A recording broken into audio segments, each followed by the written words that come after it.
At 4:43 in the afternoon, my husband pulled the car onto a deserted coastal road, stared at my 7-month pregnant belly, and said coldly, "Sign the papers, or walk home alone." Freezing fog pressed against the car windows, while my hands trembled over the documents that would give him everything my dead parents left behind. When I refused, he demanded I leave my phone on the seat, told me to get out, and drove away without looking back. I stood there alone on that freezing coastal road, one hand pressed over my heart, realizing the man I married had been planning something far darker than betrayal. This story begins with trust broken in the worst way. Before we dive in, leave me a quick comment. Have you ever discovered someone you loved was hiding something dangerous, just yes or no?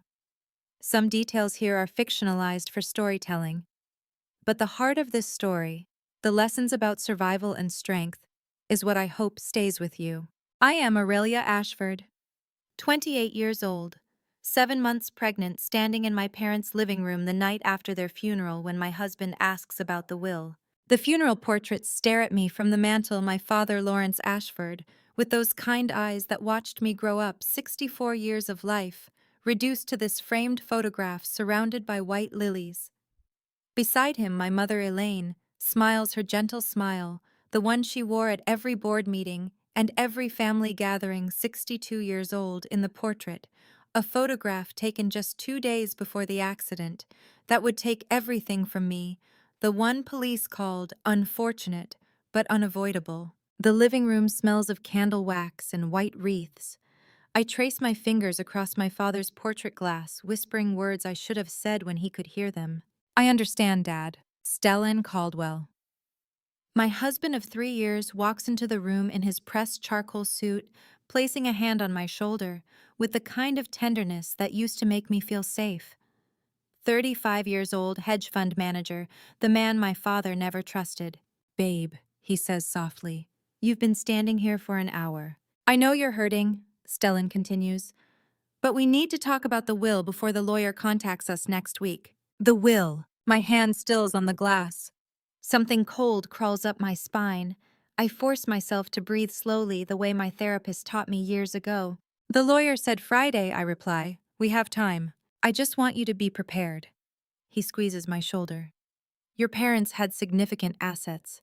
The house, the retirement accounts, your mother's life insurance. We should review everything together." We, as if the inheritance is a joint project. I turn to face him, studying the face I thought I knew. Stellan has always been handsome, in that careful, calculated way, styled dark hair, expensive cologne teeth, whitened to corporate perfection. Tonight, something about his expression feels wrong. "When did you first ask me about the will?" I hear myself say. His eyes flicker. "What do you mean? You asked me about my parents' estate planning. When was that?" He laughs, the sound too light. "Honey, I don't remember exactly. Why does it matter?" But I remember. I am a senior internal auditor at a regional accounting firm. I remember dates, numbers, sequences. I remember everything. "January 8th, I say quietly. 2 weeks ago. You asked if my parents had updated their will recently." Stellan's hand drops from my shoulder. I was just making conversation. "January 8th, I repeat, and they died January 22nd. 2 weeks. The number echoes in my skull like a death knell. "Aurelia, what are you suggesting?" His voice shifts defensive. "That's an awful thing to imply." "I'm not implying anything. Not yet." But the precision of the timing sits in my chest like a stone. Exactly 2 weeks between his casual question about inheritance and my parents' car sliding off Route 95, their brake lines mysteriously failed, their deaths ruled accidental. "I'm not suggesting anything," I lie. "I'm just tired." "Of course you are." His warmth returns instantly. "Come sit down. I'll make you tea." He guides me to the couch. I sit because standing feels impossible. Suddenly, the weight of pregnancy and grief and this terrible suspicion pressing down on my lungs. Stellan disappears into the kitchen. I hear the kettle fill, the gas stove click to life. Normal sounds, safe sounds. But my mind won't stop calculating. 2 weeks. 1 week later, on Wednesday night, I lie in our apartment bedroom, staring at the ceiling while streetlight filters through the blinds. The digital clock reads 11:07 p.m. when I hear Stellan's key in the lock. He moves quietly through the apartment. The bedroom door opens slowly. "You're awake," he says, surprised. "Where were you?" My voice comes out flat. "Urgent investor meeting. I texted you." He loosens his tie, sets his phone on the nightstand. "Hong Kong time zones, you know how it is." He leans down to kiss my forehead, a husband's gentle goodnight. And that's when I smell it. Perfume. Not mine. Something expensive and floral with notes of jasmine that cling to his collar like evidence. My body goes rigid, but I force myself still. Stellan doesn't notice. He's already moving toward the bathroom, pulling off his shirt. His phone lights up on the nightstand. A text notification glows in the darkness. I shouldn't look. But my head turns anyway, just enough to catch the preview on the lock screen before Stellan rushes back and blacks the screen with his thumb. One letter, that's all I see. "D? Who texted, honey?" I ask, my voice carefully neutral. "A partner in Hong Kong, different time zone, babe." He carries the phone into the bathroom. The lock clicks behind him. I lie perfectly still in the darkness, my hand tightening involuntarily on the blanket. The baby kicks hard beneath my ribs as if she senses my racing heart. You think grief makes you blind, but it does the opposite. It sharpens everything into focus. The perfume on his collar. The late-night meetings that have multiplied since my parents died. The way he's been asking about probate timelines, estate valuations, when the life insurance will pay out. The sudden interest in my parents' assets after 3 years of barely tolerating their presence at holiday dinners. And that letter glowing in my mind like a brand D. D for what, Diana Danielle? Or something else entirely. A code, a contact, a threat I cannot yet see. The bathroom door opens. Stellan slides into bed beside me, his body warm and familiar and suddenly strange. He kisses my temple, murmurs goodnight, turns away. Within minutes, his breathing deepens into sleep, the sleep of someone with nothing to hide. But I lie awake in the darkness, eyes open, watching shadows move across the ceiling. My hand rests on my belly, where my parents' grandchild grows blissfully unaware that her grandfather asked about inheritance exactly 2 weeks before her grandparents died. Something is beginning. I can feel it taking shape in the darkness like a storm forming offshore. And I need proof. 3 days later, I sit at my bedroom workspace staring at a number that shouldn't exist, $200,000 wired to a company called Horizon Consulting, LLC, on the exact day my parents were hospitalized. Saturday morning. Stellan left for golf at 7, won't be back until noon. The apartment is silent except for the hum of my laptop and the distant sound of traffic 12 floors below. I've been reviewing our joint bank statement for the past hour, my senior internal auditor instincts finally overriding the fog of grief. The transaction sits there in black and white. January 22nd, 2024. Wire transfer.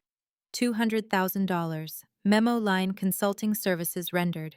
January 22nd, the day my parents' car went off Route 95, the day the hospital called to say they didn't make it. Not the day after, not the day before. The exact day. My hands shake as I click through to the account details. Horizon Consulting LLC, registered in Delaware. No website. A search of the business registry shows incorporation date, January 5th, 2024. 17 days before my parents died. Registered agent, a law firm in Wilmington that specializes in anonymous corporate structures. A shell company. I've audited enough fraudulent operations to recognize one instantly. I open Excel, create a new file, save it as grocery list in a folder buried 3 levels deep in my documents. Column 1 date, column 2 amount, column 3 payee, column 4 notes, column 5 blank waiting for evidence I haven't found yet. First entry. January 22nd, 2024. $200,000. Horizon Consulting, LLC. Wire transfer executed 3:47 p.m., approximately 2 hours after hospital called to inform me my parents were dead. My baby kicks. I press my hand against my belly, trying to steady my breathing.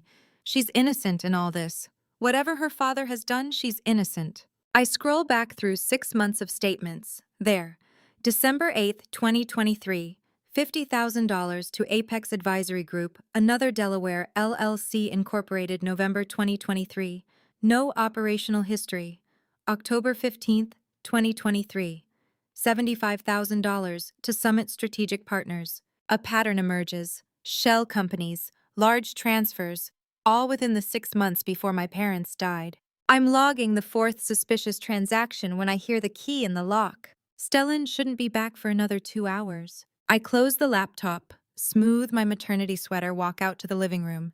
He's standing in the entryway, golf bag still on his shoulder, face flushed from cold.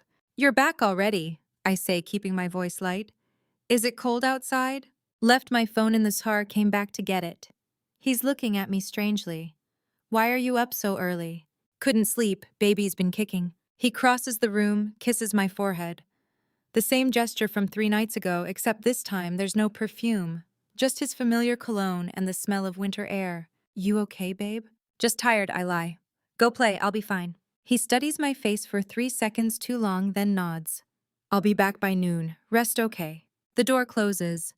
I wait until I hear the elevator ding before I exhale. 2 weeks later, at 2 a.m. on a Monday, I stand outside Stellan's home office, listening to his breathing through our bedroom wall. Deep, even. The breathing of someone in REM sleep. I've been waiting for this, planning for this. The USB drive in my pocket holds cloning software I downloaded from a secure forum used by forensic accountants. My hands don't shake anymore. Grief has crystallized into something harder, clearer. The office door opens silently. I oiled the hinges yesterday while he was at work. His laptop sits closed on the desk, power light glowing amber. I press the button. The screen illuminates, password prompt appears. I type his password. The one he doesn't know I know. The one I watched him enter reflected in the window glass 6 months ago. The desktop loads. I plug in the USB drive, launch the cloning software. Estimated time 22 minutes. I sit in his leather chair, the one that cost $3,000, the one he bought the week after my parents died, and wait. While the progress bar creeps forward, I open his email client. Outlook configured for his personal Gmail loads instantly. No password prompt, he stays logged in. I search Project B. 11 results. The oldest email is dated July 15, 2023. 6 months before my parents died. Subject line, RE timeline concerns. I click, from D.Hartwell at encrypted-mail.com to Stellan.Caldwell at blackwoodcapital.com. Date, July 15th, 2023, 11:43 p.m. The Blackwood plan needs to execute before Eleanor can alter the will. Time is running out. If she adds the grandchild as primary beneficiary, the entire structure collapses. We have a 6-month window maximum.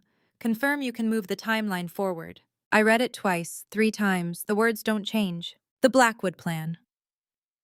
My parents' names were Lawrence and Elaine Ashford. Blackwood isn't their name. But it's something, a code name, a project designation. Before Eleanor can alter the will. Eleanor, my mother. You think you know what rage feels like until you read the email planning your parents' murder in clinical business-like prose. I click the next email. Stellan's response dated July 16th, 2023. Timeline acceleration approved. Horizon and Summit structures in place. Will execute within 120 days as discussed, confirming $200,000 final payment upon completion. 120 days from July 16th is November 13th. But my parents didn't die until January 22nd. Someone delayed, someone hesitated. Or someone waited for the perfect conditions, rain, dark roads, a curve on Route 95 where accidents happen. The USB drive beeps softly. Clone complete. I eject it, slip it into my pocket. Close Outlook. Clear browser history. Put the laptop exactly where I found it, angle matching the dust pattern on the desk. I stand in the dark office looking at the framed photo on his credenza. Our wedding day.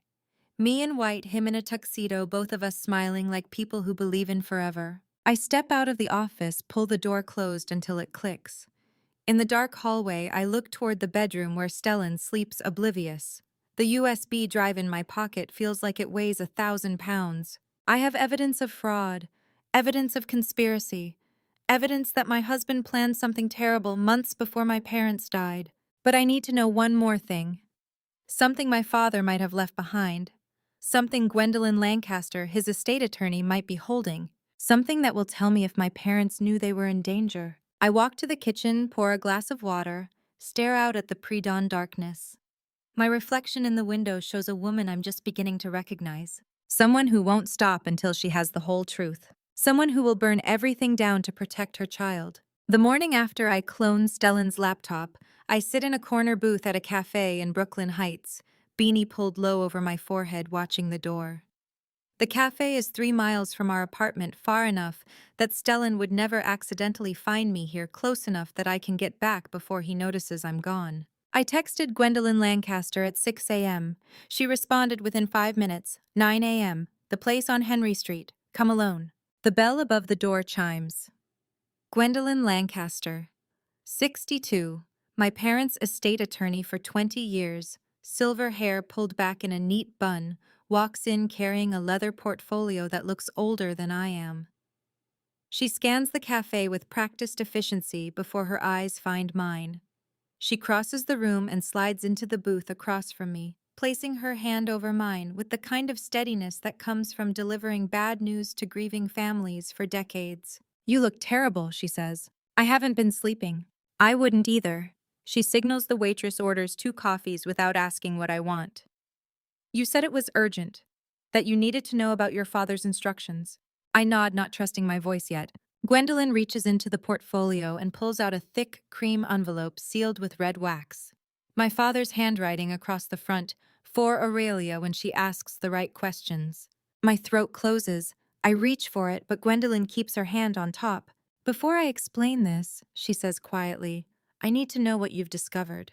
About Stellan, about everything. The waitress brings coffee. I wait until she leaves before I speak, keeping my voice low. I found transactions, large amounts wired to shell companies. One of them, $200,000, went out the day my parents died. I wrap my hands around the coffee mug, feeling the heat through my palms. And I found emails between Stellan and someone with the initial D. They called it Project B. They planned something called the Blackwood Plan 6 months before the accident. Gwendolyn's expression doesn't change, but her grip tightens on the envelope. What did the emails say? That they needed to execute before my mother could alter the will. That time was running out. My voice cracks. They planned it, Gwendolyn, 6 months in advance. She closes her eyes for a long moment. When she opens them, they're wet. Your father called me 3 days before the accident, she says. He didn't tell me specifics. He said he couldn't prove what he suspected, but his instincts were screaming. He said, if anything happens to me and my wife, protect my daughter, especially from the man beside her. The cafe noise fades to white static. The man beside her. Not my husband. Not Stellan. The man beside her. As if he knew Stellan was already the enemy. 3 days, I whisper. Gwendolyn nods. I asked him what he meant. He said he couldn't explain over the phone, that he was gathering evidence, that he'd bring it to me the following week. Her hand trembles slightly on the envelope. But there was no following week. 3 days. The same precision as Stellan's will question. My father knew something was coming. The envelope, I say. What's in it? I don't know. He sealed it himself in my office. Said you would understand when the time came. She slides it across the table toward me. I reach for it with shaking hands. The wax seal is intact, my father's signet ring impression clear in the red wax. The weight feels enormous. What do you know about Stellan? I ask, not opening it yet. Gwendolyn takes a sip of her coffee, choosing her words carefully. I ran a background check after your father's warning. Standard due diligence. Stellan Caldwell, 35, hedge fund manager at Blackwood Capital, Columbia MBA, clean credit, no criminal record. She pauses. But his finances are interesting. He's been moving money through complex structures, LLCs nested inside LLCs, offshore accounts in the Caymans, the kind of architecture you build when you're planning to hide something. Or steal something. Yes. I start to break the seal, but Gwendolyn's hand shoots out, stopping me. Not yet, she says firmly. What, why? Because your father left specific instructions. This envelope is only to be opened when you've completed certain steps. Legal steps that will protect you and your child. What steps? Steps we'll take together. Today. She withdraws her hand. But first, I need you to understand something. Once you open that envelope, once you know what your father discovered, you can't unknow it. And you can't act on it alone. Do you understand? I look down at the envelope at my father's handwriting, at the seal that represents his last words to me. He knew, I say. He knew Stellan was dangerous and he died anyway. He died trying to protect you. Gwendolyn's voice is steel wrapped in velvet. And now we're going to finish what he started. She reaches across the table, takes the envelope back, places it carefully in her portfolio. Today we're going to create legal structures that will protect your inheritance. Irrevocable trusts, separate property documentation, everything necessary to ensure that when the truth comes out, and it will come out, Stellan can't touch a single dollar of your parents' estate. And then when you're protected, when your child is protected, when every legal fortress is in place, then I'll give you this envelope. She zips the portfolio shut with deliberate finality. It's not time to give this to you yet. You will know when the time comes. When someone who loves you leaves a warning behind you, listen even if they're dead. I nod slowly, watching through the cafe window as city life continues normally outside, people walking dogs, buying newspapers, checking their phones, completely unaware that somewhere in Brooklyn Heights, a daughter just learned her father predicted his own murder. What do we do first, I ask. Gwendolyn's smile is sharp as broken glass. First, we make sure your husband never sees a penny of the money he killed for. Then we make sure he pays for what he's done. She stands, portfolio tucked under her arm, and drops a 20 on the table. My office, 2 p.m. Bring your marriage certificate, your bank statements, and every piece of evidence you've gathered. We're going to war, Aurelia, and we're going to win. She walks out, leaving me alone with cold coffee and the knowledge that my father's last act on this earth was trying to save me from the man sleeping beside me every night. I press my hand to my belly where my daughter kicks softly. It's okay, I whisper. Grandpa left us a map. We just have to be brave enough to follow it. That same afternoon, I sit in Gwendolyn's oak-paneled law office, signing my name on documents that will make my husband's next move legally worthless before he even makes it. The office smells of leather-bound law books and bitter coffee. Gwendolyn slides papers across the mahogany desk one by one, pointing to signature lines with a gold pen. This is an irrevocable trust, she explains. Once you sign even, you cannot access the principal. Only your child can when she turns 25. You'll be the trustee managing the assets, but you cannot dissolve the trust. Not for any reason. Do you understand? I look down at the document. Legal language fills the pages, but the essence is simple.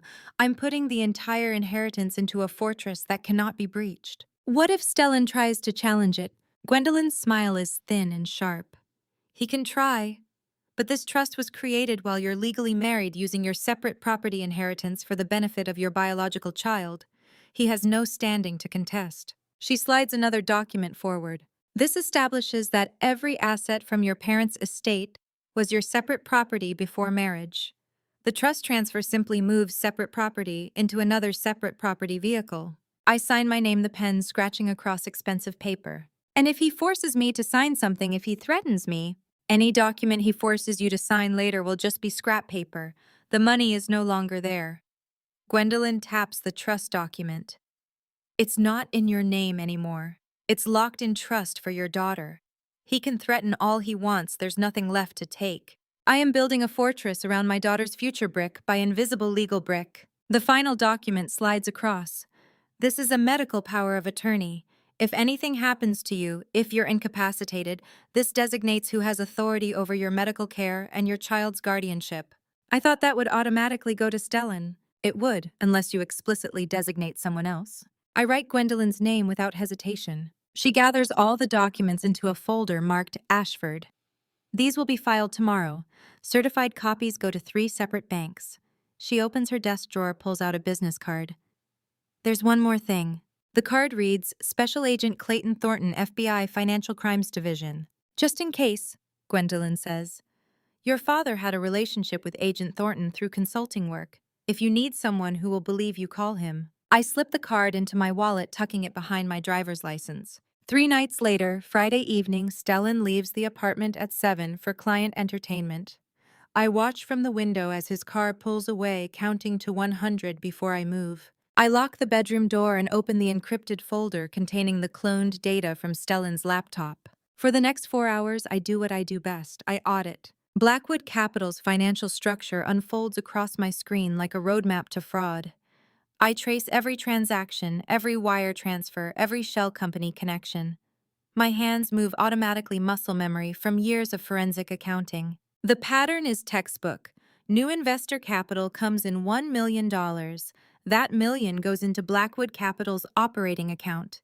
Immediately $200,000, 20% gets wired to one of three shell companies, Horizon Consulting, Summit Strategic, or Apex Advisory. From those shell companies, the money flows in two directions.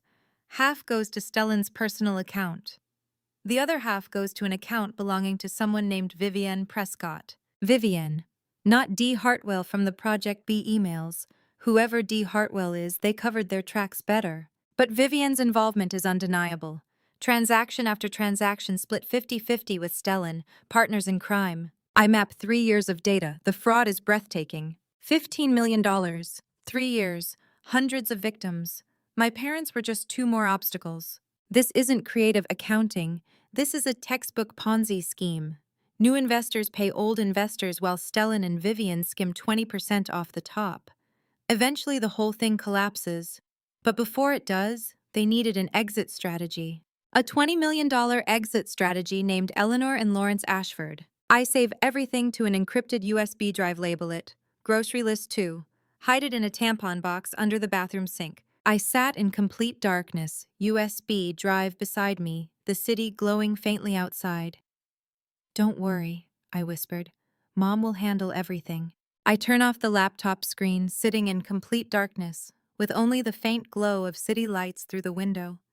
The USB drive sits on the desk beside me, containing evidence of $15 million in fraud evidence that could send Stellan to federal prison for decades.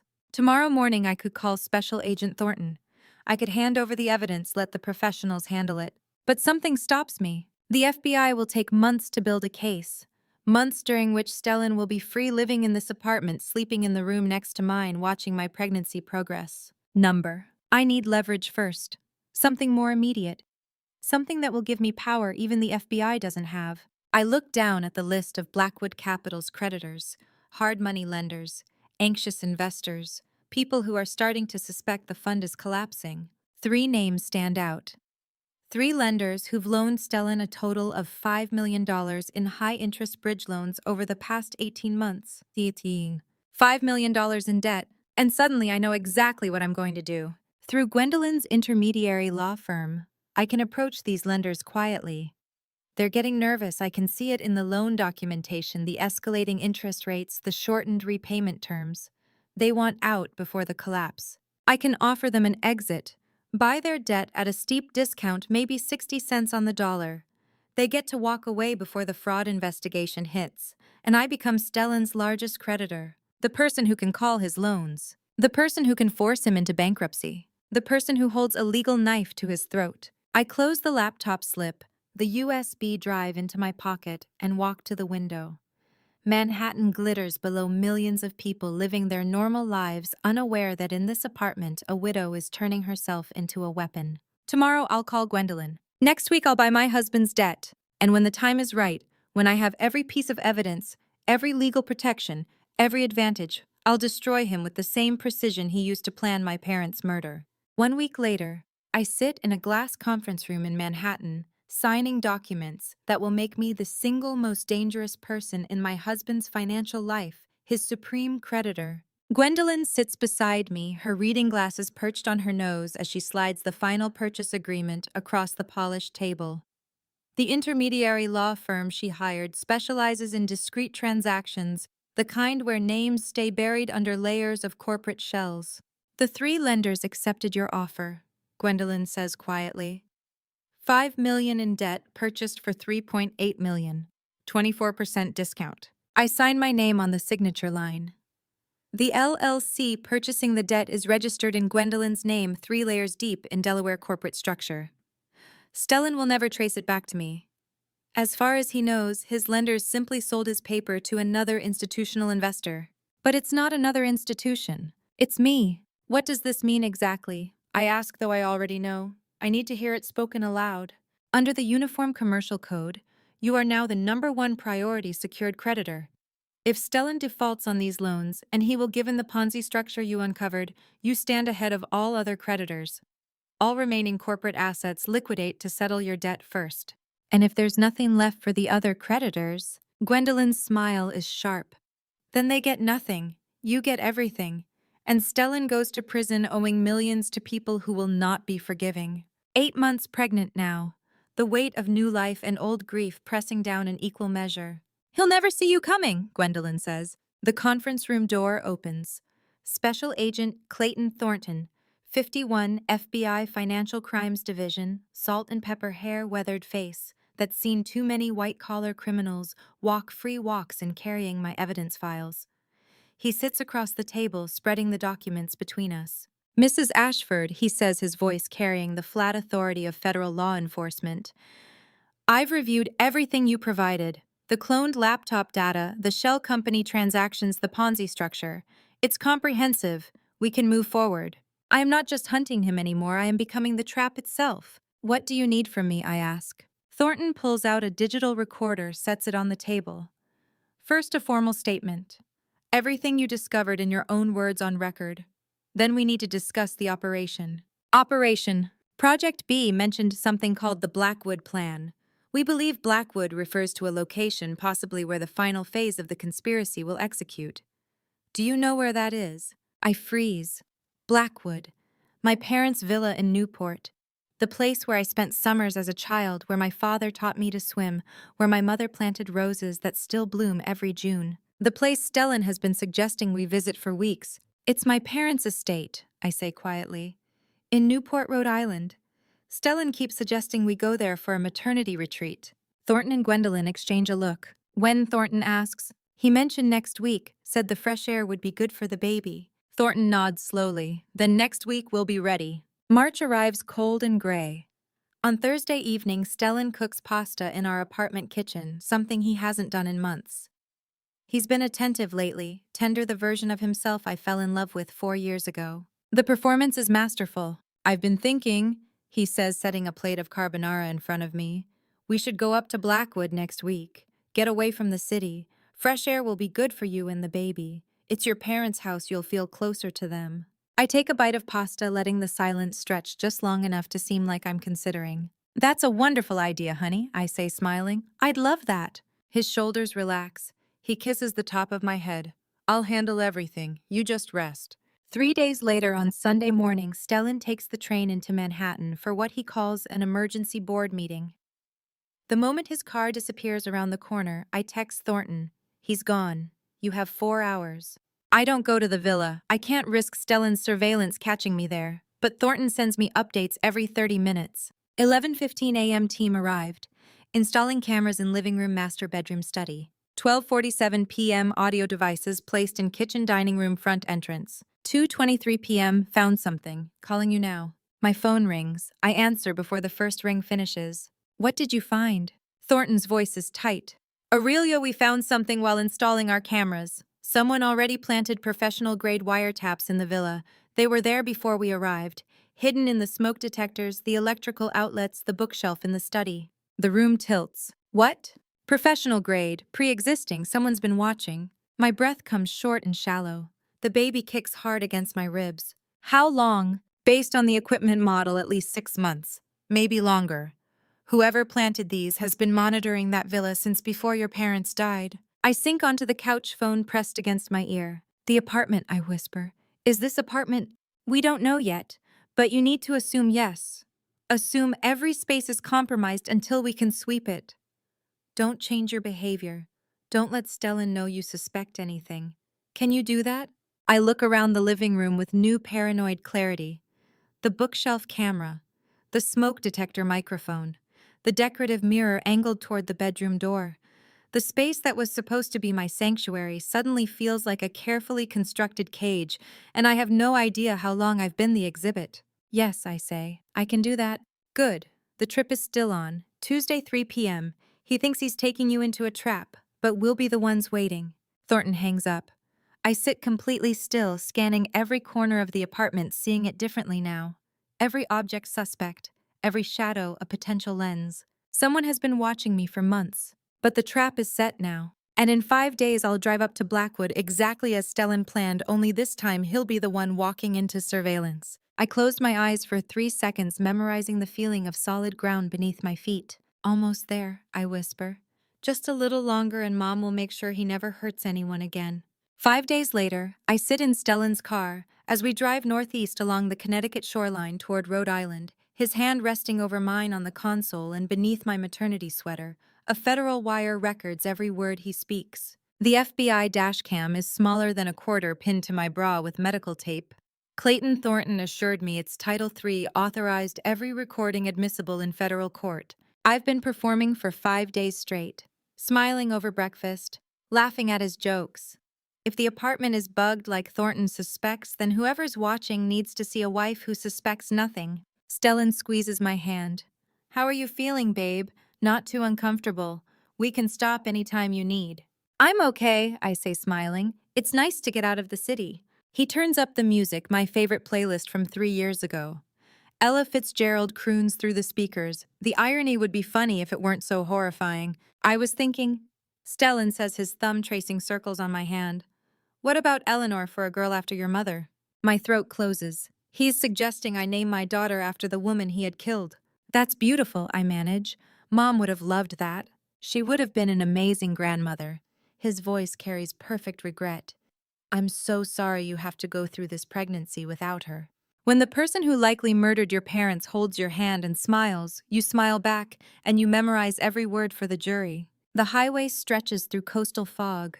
Bare winter trees press close on both sides. Stellan's Mercedes bought 6 months ago with fraud money handles the curves smoothly. We pass a sign Newport 15 miles. 10 minutes later, Stellan shuts off the music abruptly. The silence feels sudden and wrong. I'm glad we're doing this, he says, his voice shifting. Tonight we need to have a serious talk about our family's future. Okay. My heart rate spikes. The dashcam records everything. Of course, I say, well, whatever you need to discuss. He nods once and doesn't turn the music back on. We arrive at Blackwood Villa at 7 p.m. as the sun sinks behind the tree line. Stone and timber, 3 stories wraparound porch. The place where I spent every summer until I turned 18. FBI cameras hidden in the eaves watch us arrive. Every angle covered. Every room is monitored. Stellan carries our bags inside while I stand on the porch looking up at the house my parents built. The evening air is cold and still. It's okay, I whisper. Mom's got this. Inside, Stellan builds a fire in the stone fireplace. Wood crackles and pops, filling the room with warmth and burning pine. Fog presses against the windows, turning the world beyond to white nothing. At 8 p.m., Stellan sits across from me and places a heavy stack of papers on the coffee table. My lawyer drew these up, he says, sliding the stack toward me. Just sign here and we're set routine procedure to protect our family. I pick up the papers, scanning the first page. The title makes my stomach drop. Temporary authorization to manage joint assets during maternity leave. But as I read further, the truth reveals itself. This isn't temporary authorization. It's a complete transfer. Every asset I inherited, the house, the investment accounts, the life insurance, all of it moves into Stellan's name with my signature. Temporary authorization, full asset transfer. The lie is typed in bold on page 1. Can you let me read through it carefully? I say, keeping my voice neutral. There are a few clauses I need to understand. Stellan's jaw tightens for just a second. Then he smiles. Of course, take your time. He stands, walks to the sideboard, pours himself red wine. Expensive. The kind he only drinks for celebrations. I pretend to read, turning pages slowly. The FBI cameras are recording this. Thornton will see Stellan presenting fraudulent documents. But I need him to say more to reveal the threat that's surely coming. Stellan returns to the sofa, wine glass in hand. But he doesn't sit. He stands by the window looking out into the fog. His eyes dart to the darkness, then back to his phone lying face down on the coffee table. He checks his watch, looks at the phone again. He's waiting for something. A call, a text, confirmation from someone. The papers sit in my lap unsigned. I can feel time ticking down toward whatever deadline he's racing against. The fire crackles. The fog presses closer. Stellan picks up his phone, checks the screen, sets it down. His hand shakes slightly as he raises the wine glass. Is everything okay? I ask. Fine. He doesn't look at me. Just expecting an important call. Business. But there's no business call at 8 p.m. on a Tuesday. There's no business reason for his hands to shake or his eyes to keep darting to the window like he's watching for someone to emerge from the fog. I turn another page, pretending to read. My baby kicks. The wire records the silence, the crackling fire, Stellan's breathing as he stares into darkness. Stellan sets down his wineglass. The red liquid catches firelight like blood. His eyes dart once more to the darkened window, then to his phone. Waiting. The papers between us remain unsigned. I know with certainty that comes from months of evidence gathering, from weeks of federal coordination, that when that call finally comes, when whoever's out there gives him the signal he's waiting for, the real trap will spring. But it won't be the trap he planned. I think I need to sleep on this, I say quietly, setting the papers back on the table. It's a lot to process. Stellan's mask cracks for just a second. Frustration flashes across his face before he smooths it away. Of course, he says. We can discuss it in the morning. But we both know morning might be too late for whatever he's planning. The fire pops, sending sparks up the chimney. Outside, fog blankets the villa grounds. And somewhere in the darkness, multiple cameras record everything. Stellan's agitation, his constant checking of the phone, the way his eyes keep returning to that darkened window. He's waiting for someone. And when they make contact, every word will be recorded. I stand slowly, one hand supporting my belly. I'm exhausted. I'm going to lie down. Good idea. Stellan's voice is tight. Get some rest. We'll talk in the morning. I walk toward the bedroom, feeling his eyes on my back. The moment I close the door, I know he'll make the call, or step outside, or do whatever he's been waiting all evening to do. And 30 minutes from now, lying in the dark bedroom with a tiny wireless earpiece connected to the FBI cameras, I'll hear everything, every confession, every coordination with whoever's on the other end, every piece of evidence we need to destroy him completely. 30 minutes later, I lie perfectly still in the dark bedroom wearing a wireless earpiece no bigger than a hearing aid, and through it I hear my husband step onto the porch to make the call that will bury him. The earpiece transmits crystal clear. Clayton Thornton's team installed audio receivers in every corner of the villa, the porch, the living room, the kitchen, even the driveway. Every word Stellan speaks for the next 48 hours feeds directly to FBI servers in Manhattan. I don't move. Don't even shift my weight on the mattress. The bedroom door is cracked open just enough that if Stellan checks, he'll see me lying on my side, one hand under the pillow, breathing slowly like someone deep in exhausted pregnancy sleep. Through the earpiece, I hear the porch door slide open. Stellan's footsteps on the wooden planks, the creak of the railing as he leans against it. A phone dialing, 3 rings. It's me, Stellan says. A woman's voice answers, sharp and impatient. Vivian. I recognize her from the laptop files. Vivian Prescott, co-conspirator, the woman who's been splitting the fraud proceeds 50-50. Is it done? She asks. Not tonight. She said she needs to read it carefully. Silence for 3 seconds. Then Vivian's voice turns cold. Force her tonight. The lender called on Friday. We only have 3 days left. 3 days, Stellan. If that money doesn't hit the account by Saturday, they foreclose on everything. My heart pounds so hard I'm afraid Stellan will hear it from the porch. I know, he says. I know the timeline. Then you know what happens if we don't get that 20 million. The Ponzi collapses. The fraud investigation starts. We both go to prison for 20 years. She's being careful. She's an auditor, of course. She's reading the documents carefully. I don't care if she's being careful. Make her sign. Drug her if you have to. Forge her signature. I don't care how you do it, but it needs to be done tonight. My breath catches. I grip the edge of the mattress, willing myself still. If it's not done tonight, Stellan says quietly, we go with the backup plan. The backup plan only works if she can't contest the documents. You understand what that means? I understand. 3 days. The lender called Friday. Backup plan. The words echo in my mind like a death sentence. Call me tomorrow morning, Vivian says. If she still hasn't signed, I'm driving up there myself. The line goes dead. Stellan's footsteps cross the porch. The door slides open. His feet pad down the hallway. I close my eyes, force my breathing into the slow rhythm of sleep. The bedroom door opens wider. I feel Stellan standing in the doorway watching me. 5 seconds. 10. 20. Then the door closes softly. I lie in the darkness for another hour, the earpiece still in, listening to Stellan pace the living room downstairs. Listening to him pour another glass of wine, listening to the fire crackle and die. Every word he spoke is recorded. Every threat Vivian made is captured. And somewhere in Manhattan, FBI analysts are already building the case file that will destroy them both. But first I have to survive the next 3 days. Wednesday morning breaks gray and cold. Fog still clings to the villa grounds, turning the pine trees into shadows. I come downstairs at 9 a.m., wearing the same maternity sweater from yesterday, the FBI wire still pinned beneath. Stellan stands at the kitchen counter making coffee. He turns when I enter and his smile is warm, tender, perfect. Morning, babe. How'd you sleep? Okay, the baby was kicking all night. She's active. That's good. He pours me decaf, adds cream the way I like it, sets it on the breakfast table. Sit. I made eggs. We eat in silence for a few minutes. The eggs taste like ash in my mouth, but I force myself to swallow to act normal, to perform the role of unsuspecting wife for the cameras recording every moment. Stellan sets down his fork, reaches across the table to grasp my hand. Do you have any idea the kind of pressure I'm under? His voice cracks slightly. I built this company to provide for our family, for you, for the baby. Everything I've done has been for us. I look at him, really look at him. The man I married 3 years ago, the man my father warned me about, the man who's been planning my parents' murder since before I even knew I was pregnant. I know you're working hard, I say softly. He's holding my hand like a loving husband while calculating exactly how far he's willing to go.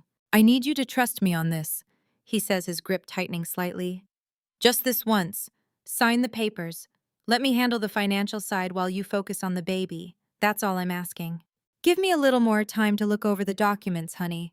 I keep my voice gentle, accommodating. I want to fully understand before I sign. You know how I am with contracts. His jaw clenches.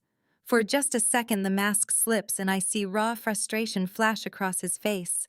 Then he smooths it away, forces another smile. Of course, take your time. His phone vibrates on the table. He glances at the screen and his entire body goes rigid.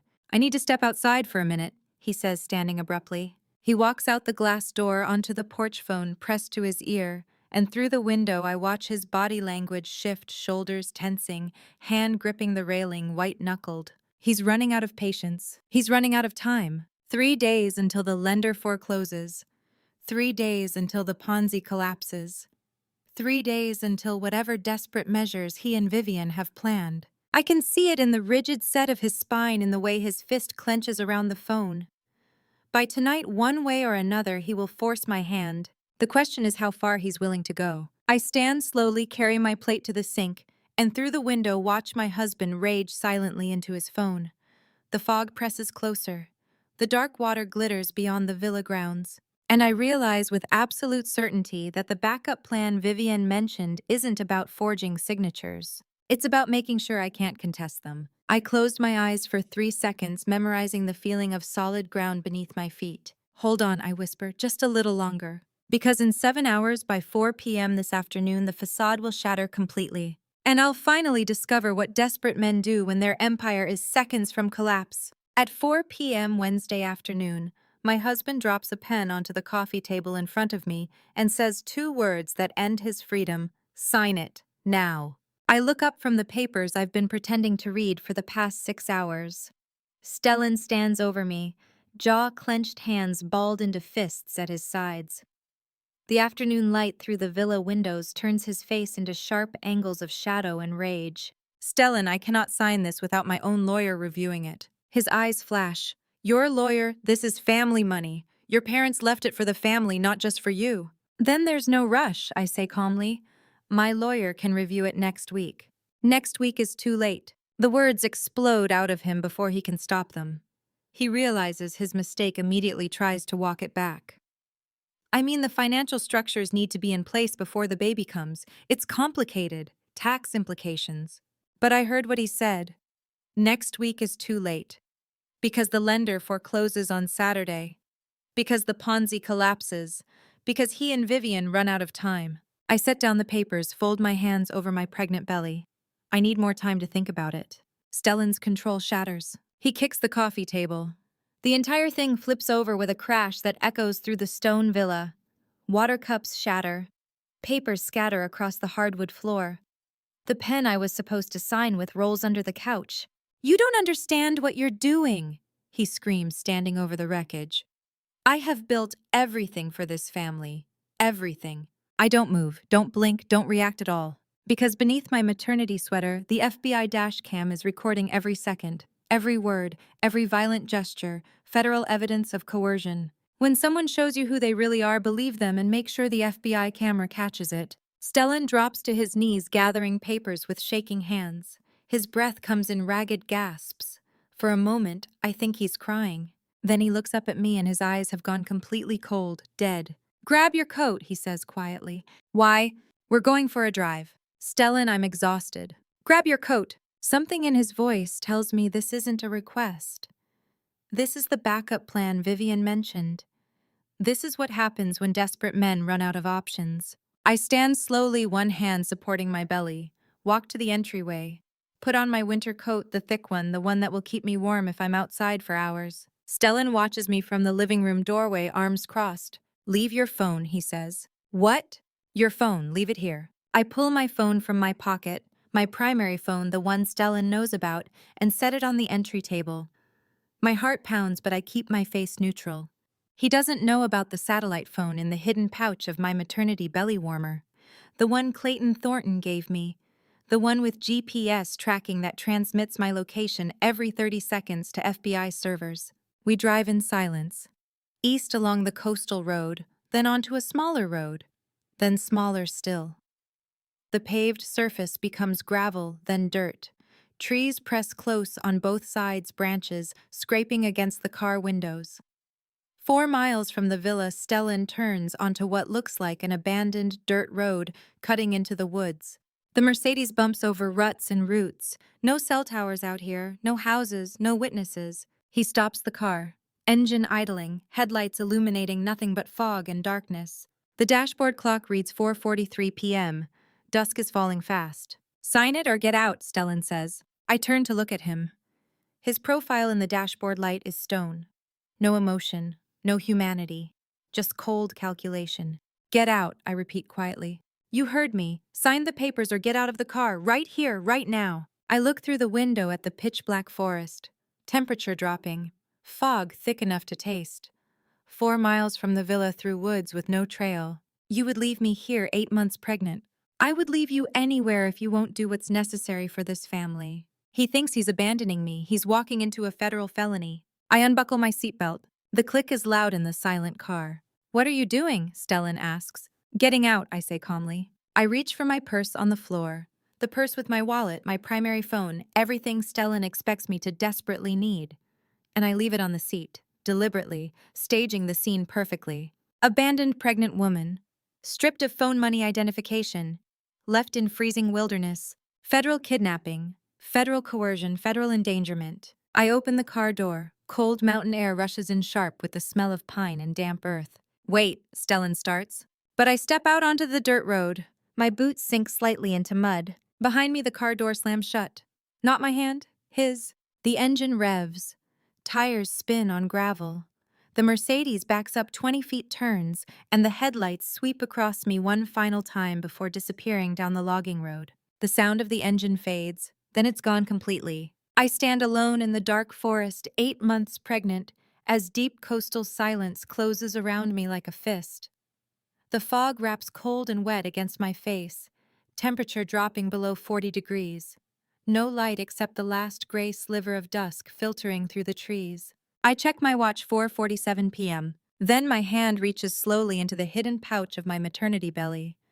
Warmer fingers closing around something small and cold that Stellan never suspected existed. The satellite phone. Compact black, government issued. 1 speed dial button. I pull it out, look at the screen glowing faint green in the darkness.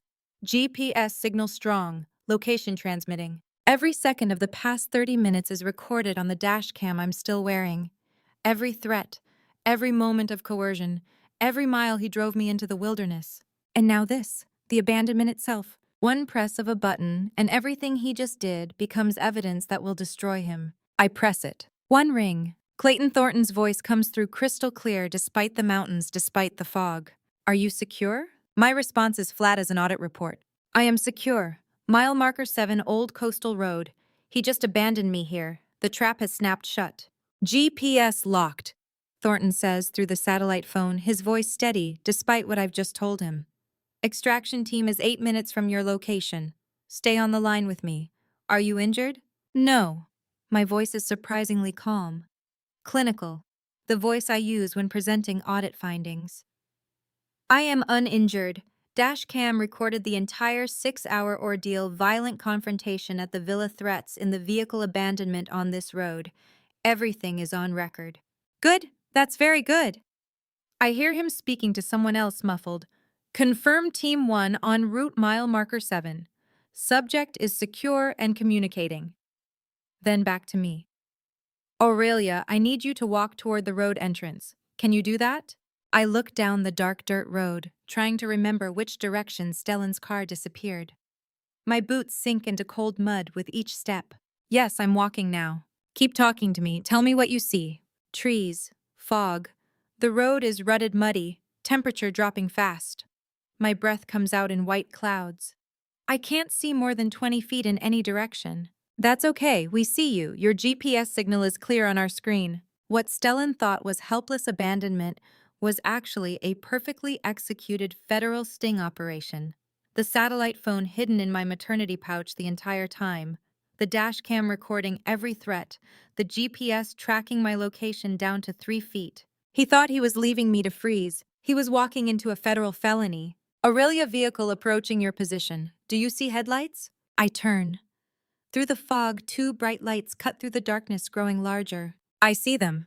That's us, black SUV, federal plates. One of my agents is driving. The vehicle emerges from the fog like something from another world, massive, dark, official. It stops 10 feet from me. The passenger door opens. Clayton Thornton steps out holding a thick wool blanket. Get in the vehicle, he says. Let's get you warm first. 8 minutes. In 8 minutes, I go from abandoned victim to federal witness with recorded evidence. Inside the SUV, heat blasts from the vents. Thornton wraps the blanket around my shoulders, hands me a thermos of hot tea. I take a sip, Earl Grey with honey, and feel warmth spread through my chest. The dash cam, I say, setting down the thermos. My hands move to my collar, unclipping the tiny device. It recorded everything. Thornton takes it carefully, plugs it into a laptop mounted between the front seats. A progress bar appears, downloading. Quality is pristine, he says, watching the footage play and fast forward. We have the violent outburst, the threats, the drive into the woods, the ultimatum, the abandonment. He looks at me. This is federal kidnapping, federal coercion, federal endangerment of a pregnant woman. Combined with the fraud evidence you already provided, Stellan Caldwell is looking at 30 years minimum. I nod slowly, sipping more tea, feeling sensation return to my fingers and toes. What happens now? I ask. Thornton closes the laptop, reaches for a tablet mounted to the dashboard. The screen shows a grid of camera feeds, multiple angles of Blackwood Villa. Now we watch, he says, and we wait for him to make his next mistake. On the tablet, I see the villa living room from 3 different angles. The overturned coffee table still lies where Stellan kicked it, papers scattered across the floor. Then Stellan himself enters frame. He's changed clothes, clean shirt, hair combed. He walks to the sideboard, pours 2 fingers of expensive whiskey into a crystal tumbler, takes a long drink. Then he pulls out his phone and makes a call. Thornton taps the screen. Audio feeds through the SUV speakers. Yidi.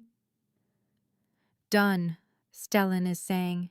It's done. She's in the woods alone. No phone, no way back. By tomorrow morning, hypothermia will have solved our problem. My stomach clenches. Tomorrow morning. He was planning to leave me there overnight. Are you sure? A woman's voice, Vivian. I'm sure. She chose to get out. She made her choice. He takes another drink. Tomorrow we move the funds via backup plan. Forged signature. My lawyer has the documents ready. The notary is already paid off. When someone confesses their crimes on camera while celebrating your suffering, you let them keep talking. What about the body? Vivian asks. Tragic accident. Pregnant woman went for walk in woods, got lost in fog, succumbed to elements. Search and rescue finds her in 3 days. I'll be the grieving husband. His voice is cold, mechanical. The inheritance passes to me as surviving spouse. We liquidate, immediately split the proceeds, and I retire to the Cayman Islands. Thornton is typing rapidly on another device, logging every word for the federal record. Everything okay on your end? Stellan asks. I'm handling the lenders, stalling them until Monday. But Stellan, I'm coming up there tonight. We need to coordinate the forged signature together. Too many details to risk over phone. Tonight? I'm already in the car. I'll be there in 90 minutes. The call ends. Stellan sets down his phone, finishes his whiskey, pours another. Thornton looks at me. We now have recorded conspiracy to commit murder, conspiracy to commit forgery, and conspiracy to commit fraud. This case is airtight. I nod, but I'm watching the screen. Watching Stellan pace the living room, checking his watch, pouring a third whiskey. Then movement on one of the exterior camera feeds catches my eye. Thornton, I say quietly. On the tablet screen, a pair of headlights cuts through the villa's courtyard camera, a car arriving much earlier than expected. The vehicle parks, cuts its lights before fully entering the frame. The driver's door opens. Thornton leans forward. That's not 90 minutes, that's now. Through the grainy feed, I watch a familiar silhouette step out of the driver's seat. Dark hair, long coat, moving with purpose toward the villa entrance. Vivian Prescott has arrived at Blackwood. And on the interior camera feed, Stellan is still drinking his whiskey, phone in hand, completely unaware that his co-conspirator just lied to him about her arrival time. She told him 90 minutes, I whisper, but she's here now.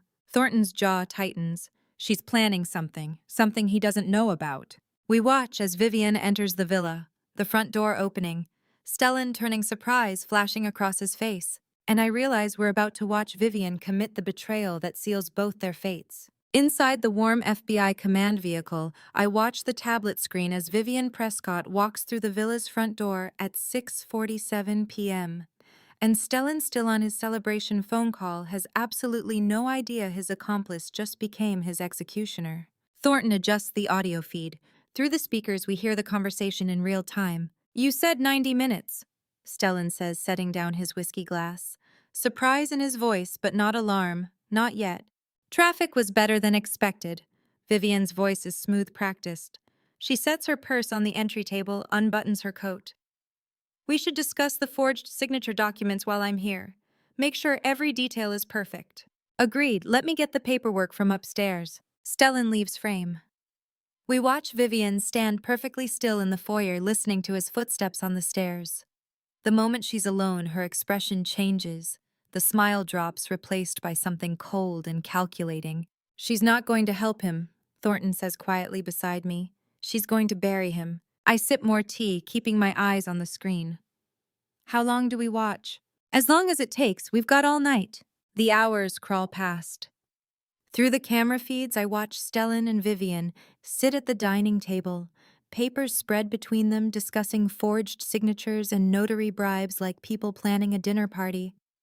Every word transmits to FBI servers, every gesture captured from 3 angles. At 9 p.m., Stellan opens another bottle of wine. At 10, he's slurring, slightly laughing too loud at something Vivian says. At 10:47, he stumbles upstairs to bed. Vivian stays in the living room, sipping her wine, watching the fire die down to embers. Patient, waiting. We are watching 2 predators circle each other, both believing they're the hunter, neither realizing the FBI already has the cage locked. At 11:03 p.m., Vivian stands, carries her wine glass to the villa's study, the same room where my father used to work on weekends when we visited. She closes the door behind her. Thornton switches the feed to the study camera. Vivian sits at the desk, opens a laptop I didn't see her bring in, must have been in her car. The screen glows blue in the darkness. She types rapidly, no hesitation. Can you see what she's accessing? I ask. Not the screen, but... Thornton pulls up another window on his own laptop, starts typing. Our forensic team placed keyloggers on the Villa Wi-Fi network. Give me a second. Numbers appear on his screen. Login credentials. Website addresses. She's accessing Blackwood Capital's corporate banking portal, he says, voice tight, using CFO credentials. Whose credentials? Stellan's. She has his login, his password, his 2-factor authentication codes. On the tablet, we watch Vivian navigate through screens I can't see. Her fingers move with methodical precision. She checks something, types, checks again, types more. Thornton's laptop updates in real time, capturing every keystroke.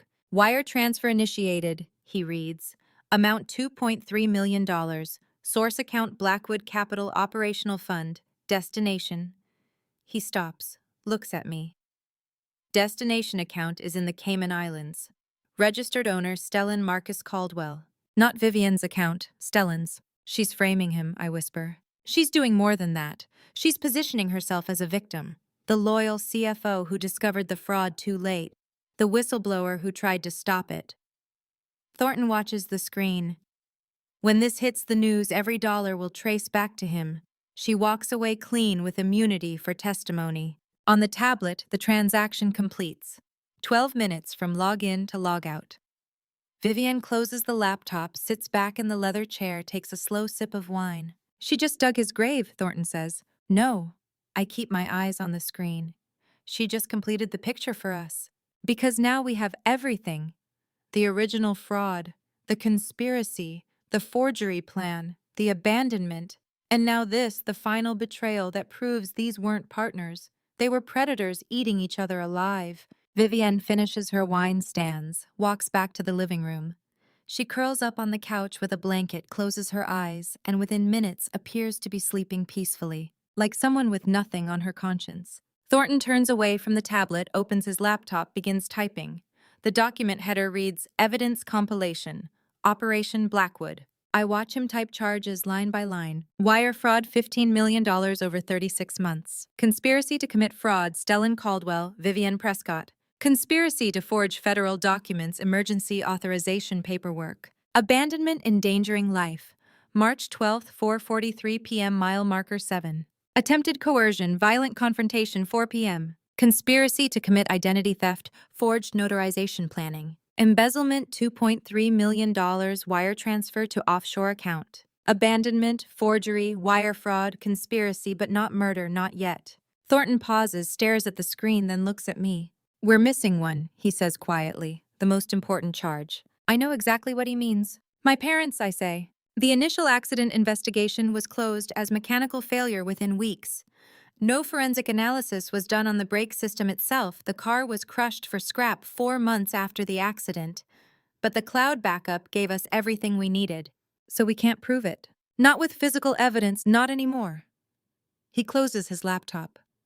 But if someone who was involved decided to cooperate, someone who might have documentation recordings, knowledge of how it was done. Vivian, she's smart, she's ruthless, and she just set up Stellan to take the fall for everything. Thornton looks back at the tablet screen, where Vivian sleeps peacefully on my parents' couch. Tomorrow morning, when Stellan wakes up and discovers his account has been drained, he's going to panic. He's going to call her, and she's going to offer him a way out that doesn't exist. And then we offer her a real way out. 20 years instead of life. Maybe 15 if she gives us everything. His voice hardens, including what really happened to Lawrence and Elaine Ashford. I closed my eyes for 3 seconds, memorizing the feeling of solid ground beneath my feet. Will she take it? I ask. People like Vivian always take the deal. They don't have loyalty. They have survival instincts. Thornton looks at me. The question is whether she has proof, whether Stellan kept records, whether there's anything that links him to your parents' death.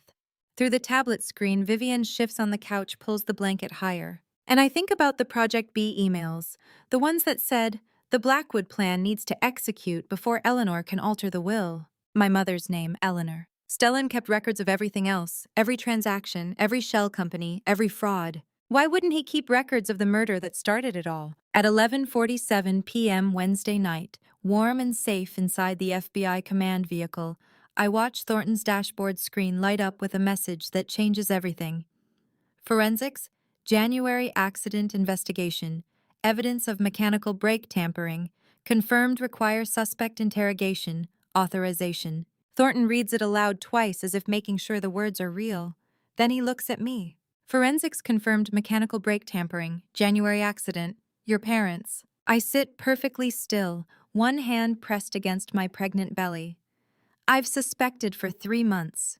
Known in my bones since the moment I found those Project B emails. But seeing it written in an official forensics report, evidence of mechanical brake tampering, confirmed cuts through me like a blade. This is the missing charge, Thornton says quietly. Murder in the first degree, life sentence without parole. The baby kicks against my palm, hard, as if she senses the weight of this moment. How? My voice comes out steady despite everything.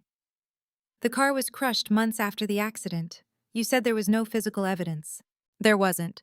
But I had forensics pull the original accident investigation file from state archives. The mechanic who first examined the wreckage took detailed photographs before the insurance company scrapped the vehicle.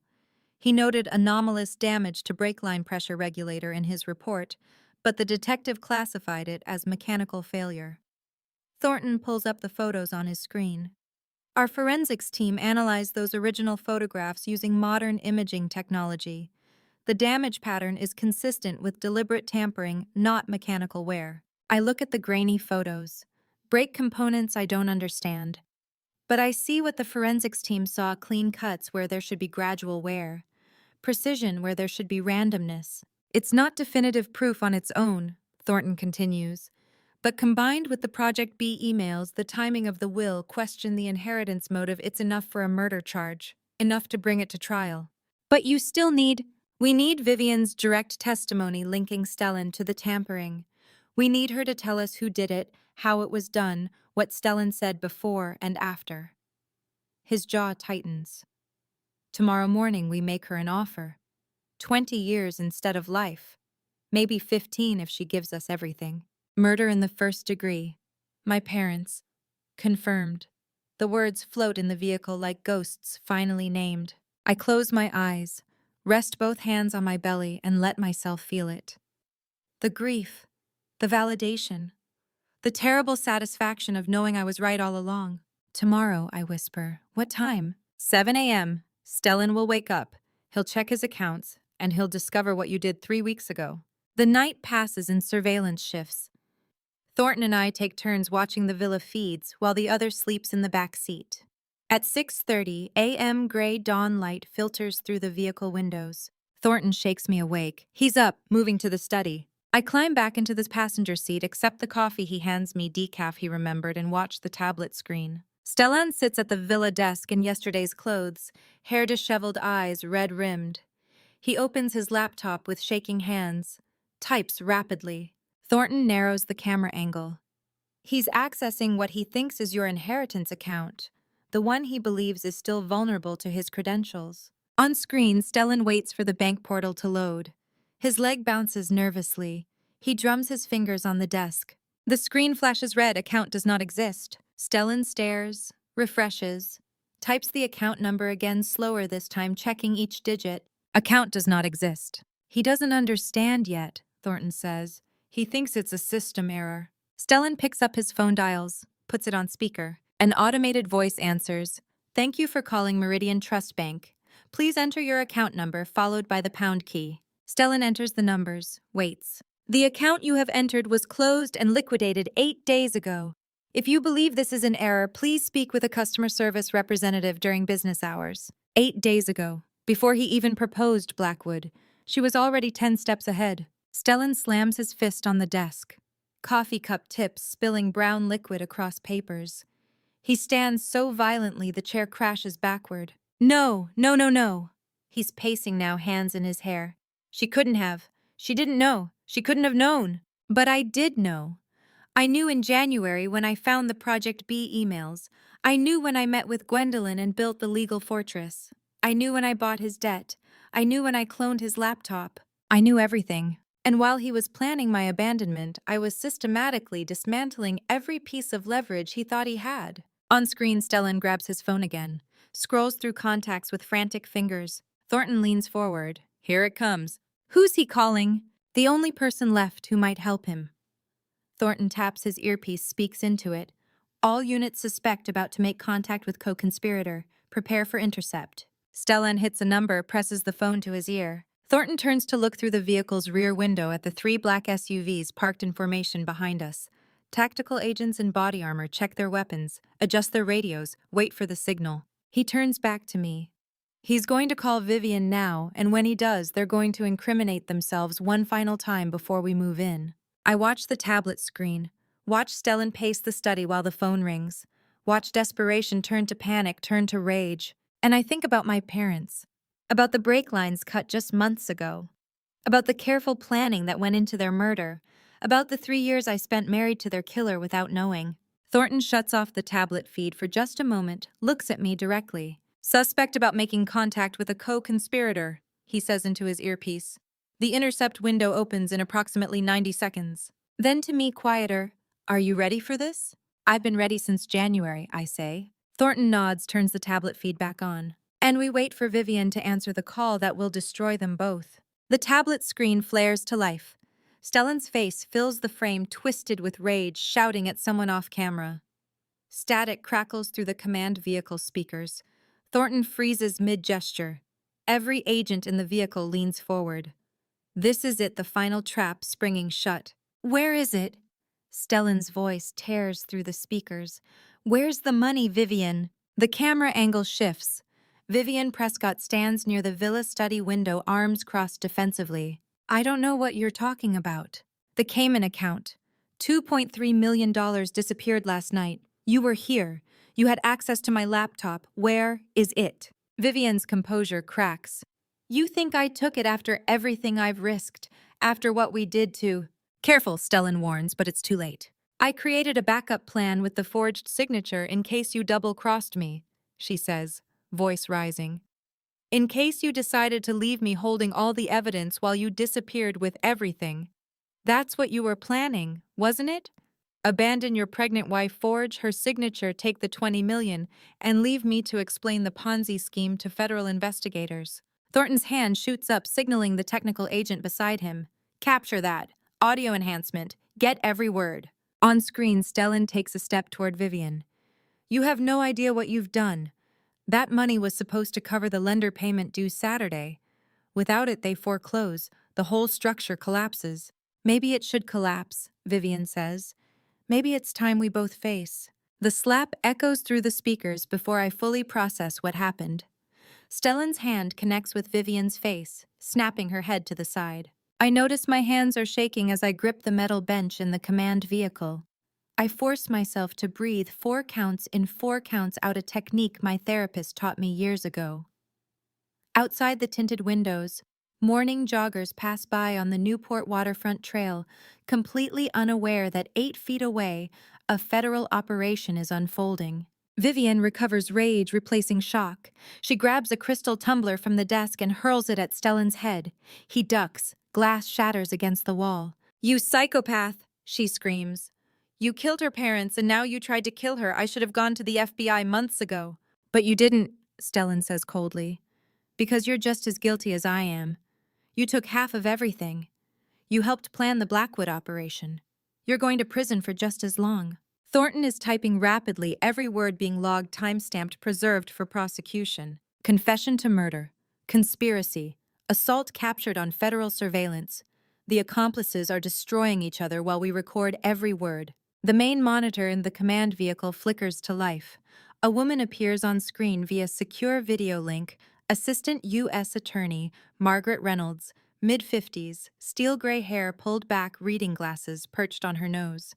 Agent Thornton, she says, her voice carrying the weight of 30 years prosecuting federal crimes. I've reviewed the evidence package. Let's proceed with warrant authorization. Thornton turns to me. Mrs. Ashford, the prosecutor, needs your formal confirmation of the evidence. I move closer to the camera mounted on the dashboard, my pregnant belly pressing against the console. Reynolds looks directly at me through the screen. Mrs. Ashford, you've provided this office with extensive documentation, financial records showing $15 million in fraud over 3 years. Recordings of your husband's explicit confession regarding abandonment with intent to cause harm. Surveillance footage of conspiracy to commit forgery, and forensic evidence of brake tampering related to the deaths of Lawrence and Elaine Ashford. Do you confirm that every piece of evidence in this file is authentic and was obtained legally under FBI supervision? I look directly into the camera, my voice is steady. I confirm every piece of evidence in this file. Reynolds nods, once pulls a document toward her, signs with swift, practiced strokes. Emergency arrest warrant for Stellan Marcus Caldwell is hereby authorized. Charges include conspiracy to commit wire fraud attempted coercion, criminal abandonment, endangering life, conspiracy to commit forgery, conspiracy to commit murder. Additional charges pending further investigation. The document flashes on our screen, digital signature, federal seal, timestamp 7:43 a.m. You have authorization, Reynolds says. Bring him in, Agent Thornton. The video link closes. Thornton turns to face the tactical team waiting in the vehicles behind us. He taps his earpiece. All units, this is command. We have federal authorization. Operation Blackwood is go. Tactical teams deploy in 15 minutes. Repeat 15 minutes to breach. I realize that in 8 minutes, my husband will be in handcuffs. I think about the photograph on his desk at the apartment our wedding day before everything shattered. The woman in that photo couldn't have imagined this moment, her husband facing federal murder charges and her testimony putting him there. I wonder if some part of him will understand finally what he destroyed when he decided my parents were worth less than $20 million. Thornton checks his watch. 7:45, teams in position at 7:58, breach at 0800 exactly. On the tablet screen, the confrontation has ended. Vivian sits on the couch, face in her hands. Stellan pours himself scotch with shaking hands, his back to the window. He has no idea that his wife is watching from a vehicle 200 yards away. Thornton's radio crackles to life. Alpha team in position. Bravo team in position. Charlie team reporting all exits secured. Thornton looks at his watch, then at me. 7:58, Mrs. Ashford. 2 minutes. At 8 o'clock, we breach the front entrance and serve the warrant. Your husband has no idea we're outside. On the tablet screen, Stellan moves to the window, looks out at the morning. His hand grips the Scotch glass. For a moment, he seems to be searching for something in the tree line. But he doesn't see us. Doesn't see the tactical vehicles positioned on the access road. Doesn't see the agents in body armor waiting for the signal. I watch the second hand tick down on Thornton's watch. 59 seconds. 58. 57. I watch the second hand sweep its final arc on Thornton's watch. And I wait for 8 o'clock. The world explodes in red and blue light. 12 black SUVs roar up the circular drive tires, spraying gravel, tactical agents flooding across the manicured lawn like a dark tide. Thornton's radio crackles, breach, breach, breach. I watch through the command vehicle window as agents in body armor pour from vehicles, weapons drawn, moving with choreographed precision toward every entrance of Blackwood Villa. Red and blue lights paint the morning fog in a violent color. On the tablet screen, Stellan's head snaps toward the window. He sees the lights, see the agents. His face goes white. He runs, not toward the front door to surrender, not to Vivian to coordinate. He bolts for the back terrace, moving with the desperate speed of someone who knows his freedom is measured in seconds. Back team suspect fleeing rear exit, Thornton says into his radio. I watch Stellan hit the glass door, yank it open, sprint across the flagstone terrace toward the tree line beyond. He makes it maybe 15 feet before 3 agents tackle him from behind. He goes down hard, face first into the Italian marble my parents installed 20 years ago. Agents pin his arms behind his back, zip-tie his wrists. One agent presses a knee between his shoulder blades while another reads him his rights. Stellan Caldwell, you are under arrest for conspiracy to commit fraud, wire fraud, and criminal abandonment endangering life. You have the right to remain silent. I want my lawyer, Stellan screams, his face pressed against stone. I know my rights. This is illegal search and seizure. I press my palm against the command vehicle window, cold glass between me and the scene unfolding. My husband on his knees, wrists zip-tied behind his back, the man I married 3 years ago, now face down on flagstone while federal agents secure him. In the living room, Vivian stands frozen near the couch, hands raised, mascara streaming down her face in black rivers. She doesn't resist when an agent approaches with handcuffs, just turns, offers her wrists, and stares straight ahead as the metal clicks shut. Within 4 minutes, both suspects are secured in separate vehicles. Within 8, the villa is cleared, evidence teams moving inside with cameras and collection kits. Thornton turns to me. It's done. They're in custody. You're safe. I nod, but I don't feel anything yet. Just cold glass under my palm and the sound of my own breathing. What happens now, I ask. Now we build the prosecution. Now we offer Vivian the deal we discussed. Now we see if she trades what she knows for a reduced sentence. 2 days pass in a blur of statements, paperwork, and sleepless nights in a safe house the FBI provided. Saturday morning, Thornton calls.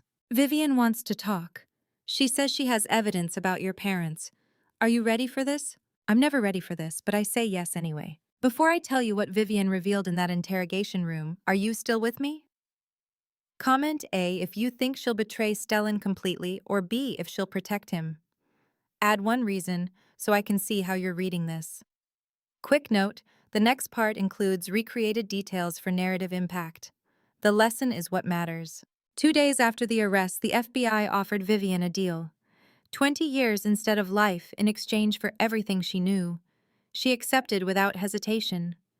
And what she brought to that interrogation table, a single USB drive placed quietly on the metal surface between herself and Thornton, changed everything. How many times can your heart break in the same wound? 30 minutes after Vivian slides that USB drive across the metal table, Thornton gestures for me to follow him into the interrogation room. The same room where Vivian just traded her freedom for testimony. The air still smells of her perfume and desperation. He closes the door behind us, sets his laptop on the table, rotates it toward me. "Before you watch this," he says quietly, "I need you to understand what you're about to see. This is security camera footage from your parents' garage, time-stamped 3 days before the accident." My hands grip the edge of the table. Vivian said Marcus did it. Vivian was wrong, or Vivian lied to protect the plea deal she wanted. He presses play. This is the truth. The video is grainy black and white shot from a corner-mounted camera. The angle shows my parents' garage, the one attached to their house in Connecticut. The timestamp shows 11:47 p.m. A figure enters the frame moving quickly, wearing dark clothes and a baseball cap pulled low. Thornton pauses. The video zooms in on the face partially visible beneath the cap. Stellan. Not Marcus, not some hired killer, my husband. The timestamp is clear, Thornton says. 3 days before the accident. This is first-degree murder. I watch as the video resumes. Watch Stellan move to my father's car with practiced efficiency. Watch him kneel beside the driver's side wheel, well open a toolbox he brought with him. Watch him work for 16 minutes dismantling the brake pressure regulator with methodical precision. My baby kicks inside me, a flutter of life, while I watch evidence of death.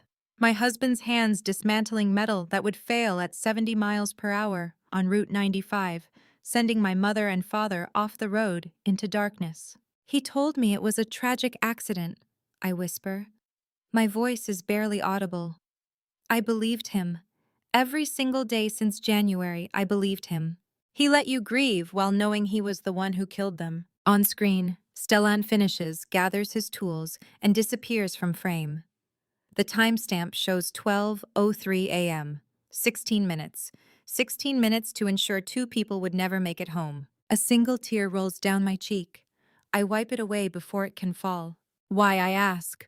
Why would he kill my parents? The inheritance.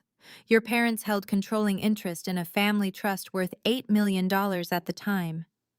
When they died, intestate without updating their will after your marriage, Stellan gained access as your spouse.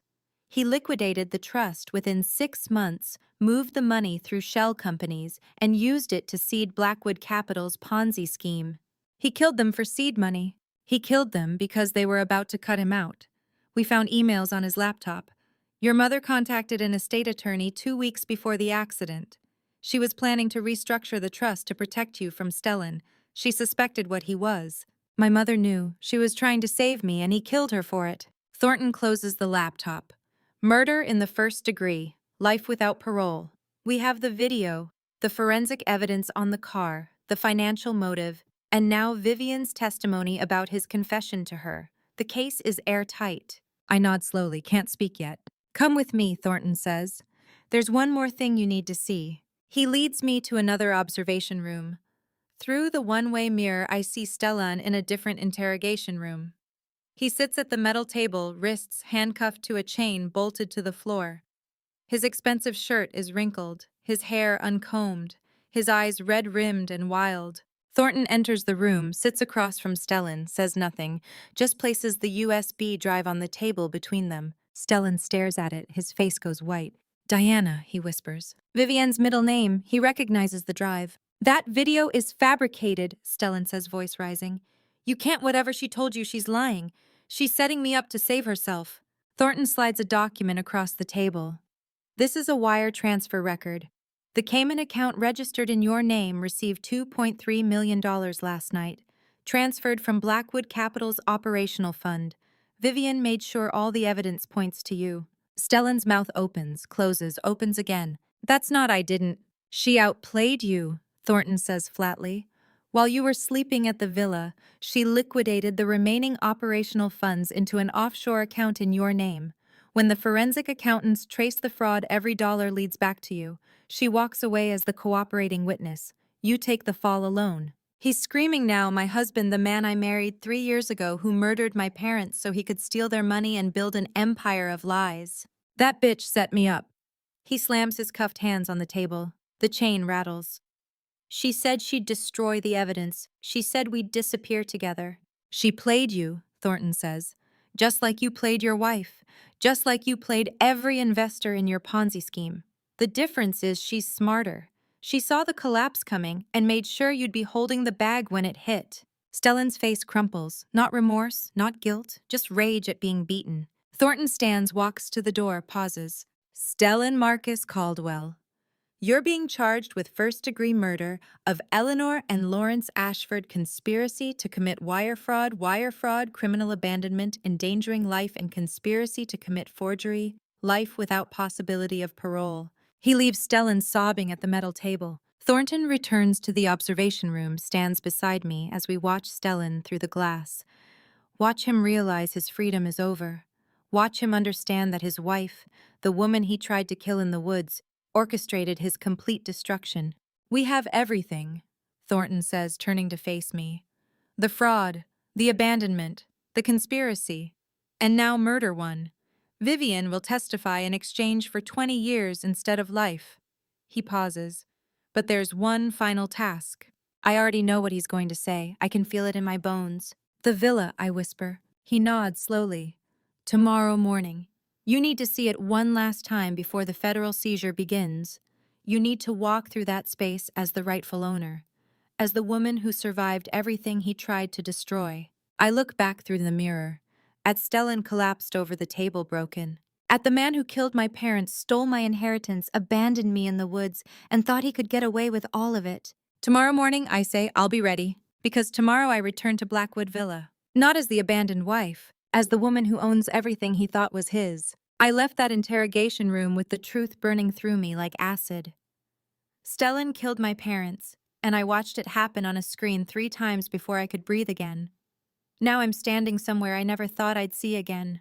The wrought iron gates swing open, and I'm standing on the circular drive I last saw through a car window 3 weeks ago, but this time I'm not shivering, I'm here to take what's mine. Blackwood Villa rises before me, all those windows catching the afternoon sun, like they're winking at some private joke.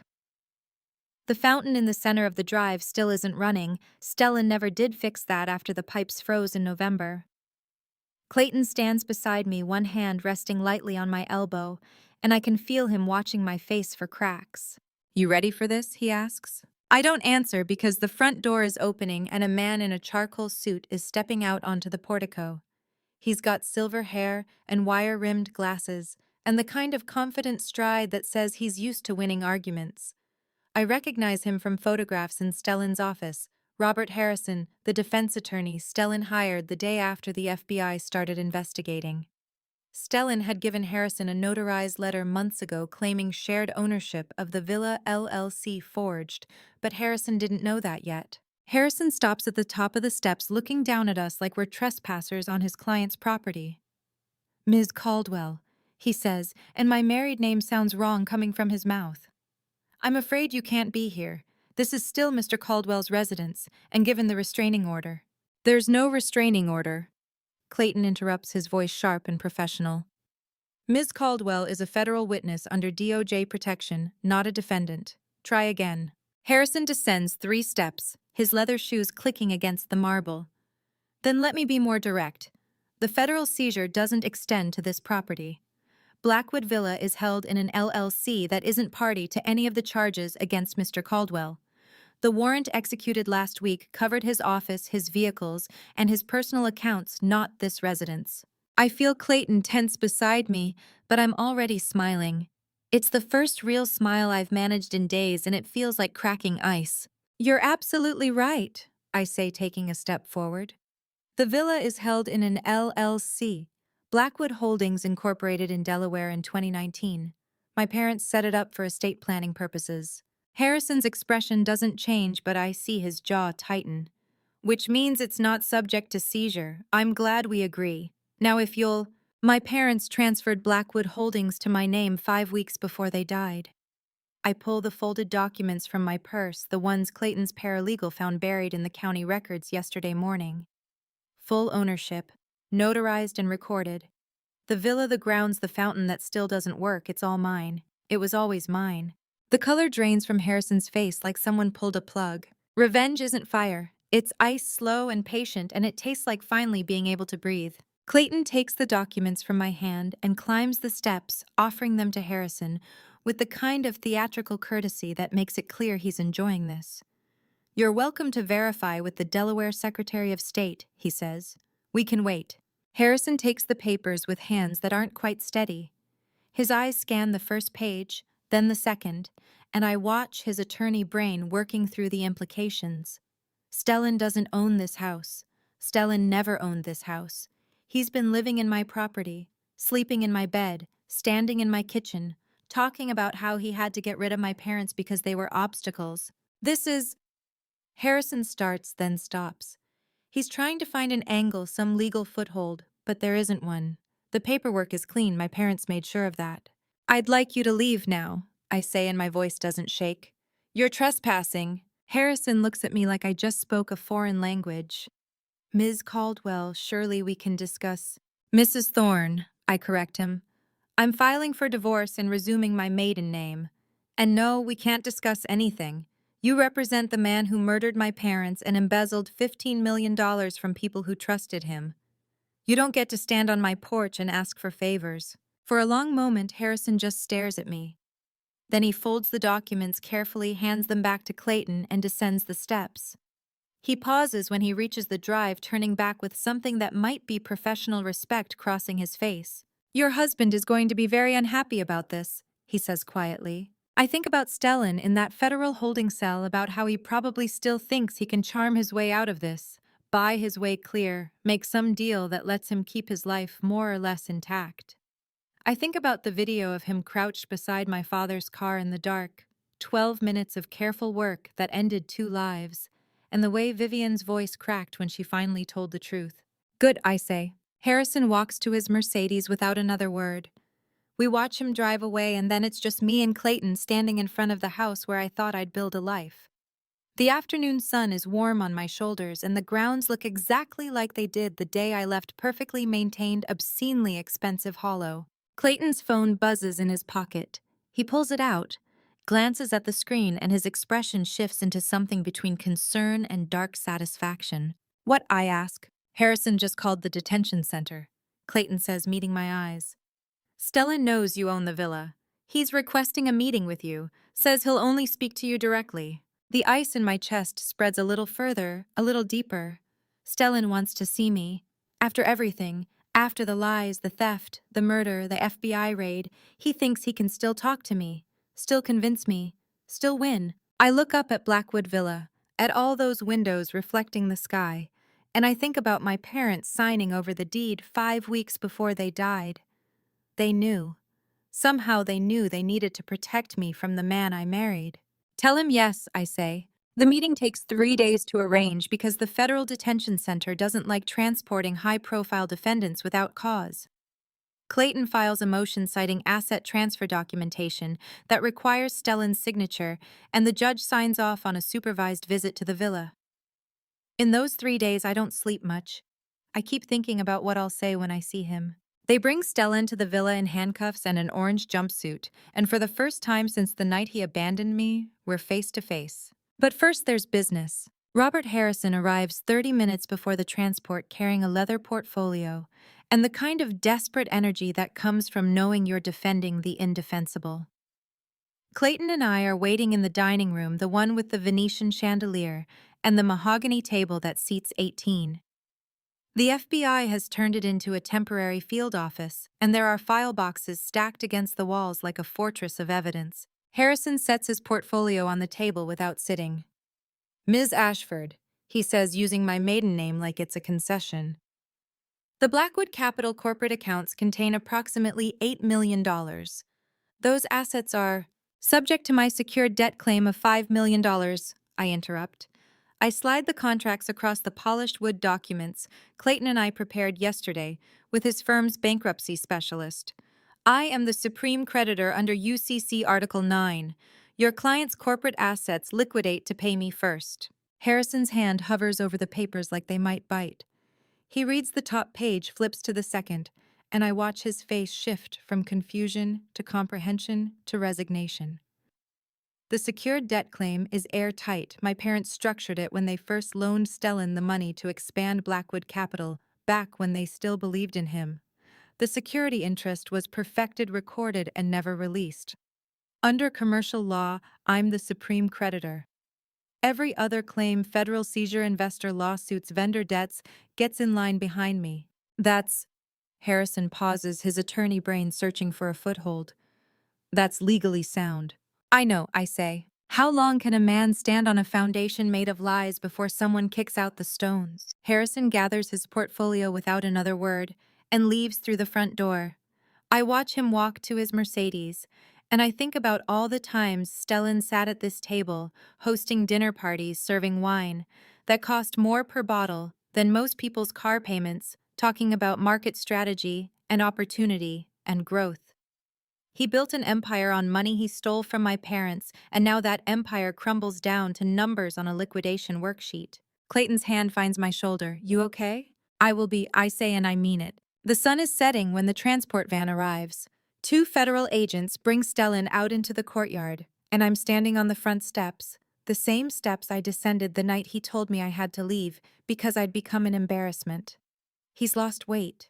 The orange jumpsuit hangs loose on his frame, and his hands are cuffed in front of him, and there's something hollow in his eyes that wasn't there before. He stops when he sees me, just stops like someone cut the power. Hello, Stellan, I say, and my voice is steady. One of the agents hands Clayton a manila folder, the asset transfer paperwork that needs Stellan's signature. Clayton spreads it on the hood of the van, clicks a pen, and steps back. The agent uncuffs Stellan's right hand, keeping the left cuff attached to a chain at his waist. Stellan doesn't reach for the pen. He's staring at me like he's seeing me for the first time, or maybe seeing the ghost of who I used to be. Since when did you— His voice cracks. How long have you— I descend 3 steps close enough that I can see the stubble on his jaw, the circles under his eyes, the way his hands shake slightly. Since I read your laptop, I say clearly. January, 2 in the morning. You were in the office. I couldn't sleep. I found the encrypted files, the real books, the wire transfers, the messages with Vivian, planning my parents' accident. The color drains from his face. You lost this in January, Stellan. You lost me, lost the villa, lost everything. You just didn't know it yet. He takes a breath like he's drowning. Aurelia, sign the papers, I say. For a moment, I think he'll refuse, that he'll make some final stand, some dramatic gesture. But he just picks up the pen with shaking fingers and signs his name on 6 different pages, transferring corporate accounts, property titles, investment portfolios, everything to the federal receivership that will liquidate it all to pay me first. The agent recuffs his hand. As they lead him back toward the van, Stellan stops and turns. The sunset catches his face at an angle that makes him look older than his 35 years. Are you raising her alone? He asks quietly. I look past him toward the tree line where my parents died. Not alone, I say. She has her grandparents in every brick of this house. Stellan's face crumples. The agents guide him into the van and the door closes with a metallic thunk that sounds like punctuation. The transport van pulls away, red taillights disappearing down the tree-lined drive. Clayton stands beside me on the steps as darkness settles over the grounds. The fountain still isn't running, and the evening air smells like salt and pine. That's the last time you'll see him outside a courtroom, Clayton says. I turn to look at the villa behind us, 40 rooms, ocean views, marble floors, all mine now, all hers. I think about my parents walking these halls, about how they built something beautiful, and how Stellan corrupted it, and how I'm taking it back piece by piece. There's one more thing, Clayton says, pulling an envelope from his jacket. The paper is yellowed, the handwriting on the front faded but still legible. For Aurelia. To be opened if something happens to us. We found this in your father's desk, Clayton continues. It's addressed to you, written in his own hand weeks before he died. My hands are shaking as I take it. I slide the envelope into my purse unopened. Not yet. Some things deserve the right moment, and this isn't it. My father's letter sits unopened on the passenger seat as I drive to the federal prosecutor's office to watch Vivienne Prescott sign away the next 10 years of her life.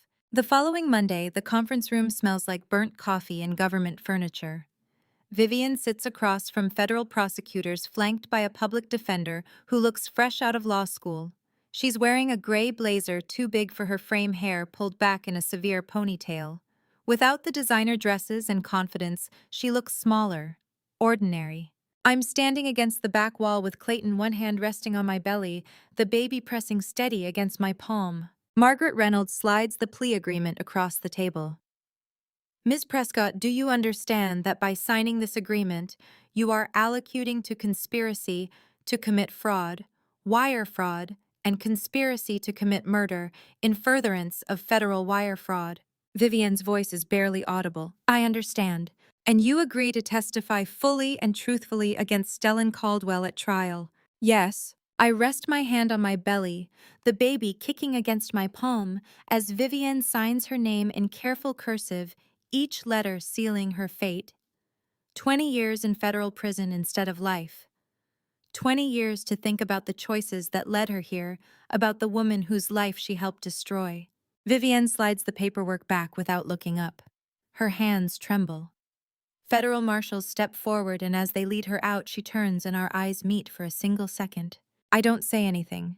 There's nothing left to say. The door closes, she's gone. 3 weeks pass. My belly grows round and heavy, the baby dropping lower each day. Stellan's lawyers file motions. I file back. The villa is no longer a crime scene, it is simply mine. In March, 9 months pregnant, I attend the federal asset auction in Providence. The courthouse auction room is packed with investors looking for deals on seized property. I'm sitting in the third row with Gwendolyn Lancaster, my parents' estate attorney of 20 years, who had become my most trusted advisor through all of this. She's wearing pearls and a navy suit, and she squeezes my hand when the auctioneer reaches lot 17. Blackwood Capital Corporation, the auctioneer announces. Investment management firm client list, included minimum reserve $1.1 million. Do I have an opening bid? Silence. The Blackwood name is toxic. Nobody wants a company that stole $300 million and murdered its investors. Nobody except me. I raise my paddle. Credit bid, $1.1 million. As supreme creditor, I can bid the amount I'm owed instead of paying cash. The room turns to look at me, this pregnant woman buying back the empire that destroyed her family. The auctioneer scans the room. Going once at $1.1 million. Silence. Going twice. The auctioneer's gavel falls like thunder. $1.1 million, and the empire built on my family's bones becomes mine to rebuild from the ashes. Gwendolyn squeezes my hand, hard eyes wet. Your parents would be so proud. I think about my mother reviewing portfolios. My father teaching me compound interest when I was 12. How they built something good before Stellan corrupted it. Now I'll build it again. Better. Honest.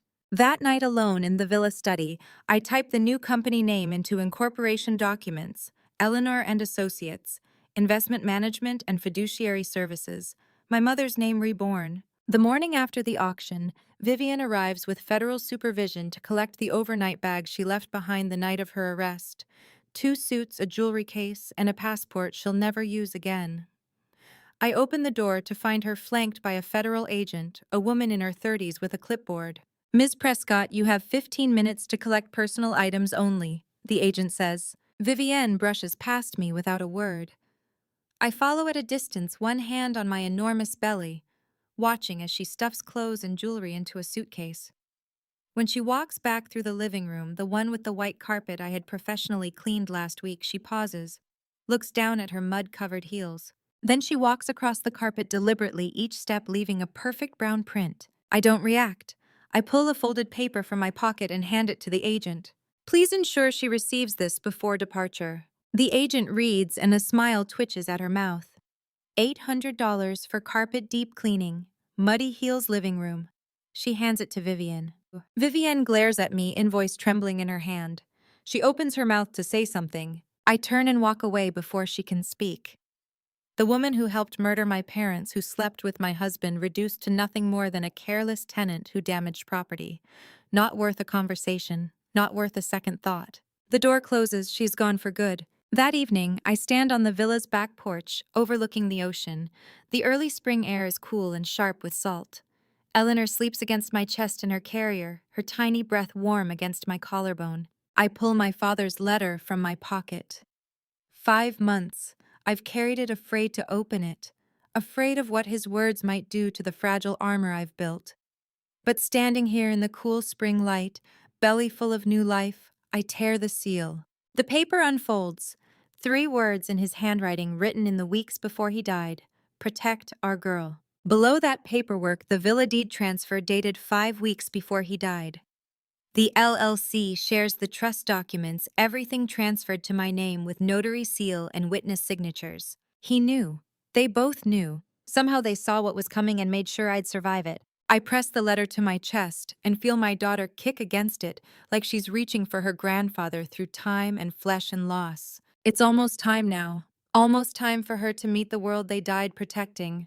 I stand on the porch holding my father's words, protect our girl, and feel my daughter kick one more time. Almost time. Almost time to meet the grandfather who loved her before she was born, the grandmother whose name she'll carry the legacy that nearly died with them. The contractions start at 3 in the morning on a Tuesday in March, 6 weeks after Operation Blackwood closed, weeks since the night Stellan left me in the cold. I drive myself to Newport Hospital because I can, because I'm not the broken woman Stellan abandoned anymore, because my hands are steady on the wheel and my mind is clear and I know exactly who I am now. The labor lasts 9 hours. Clayton and Gwendolyn arrive at dawn and wait in the hallway. Not blood family, but the only people who stood beside me through everything.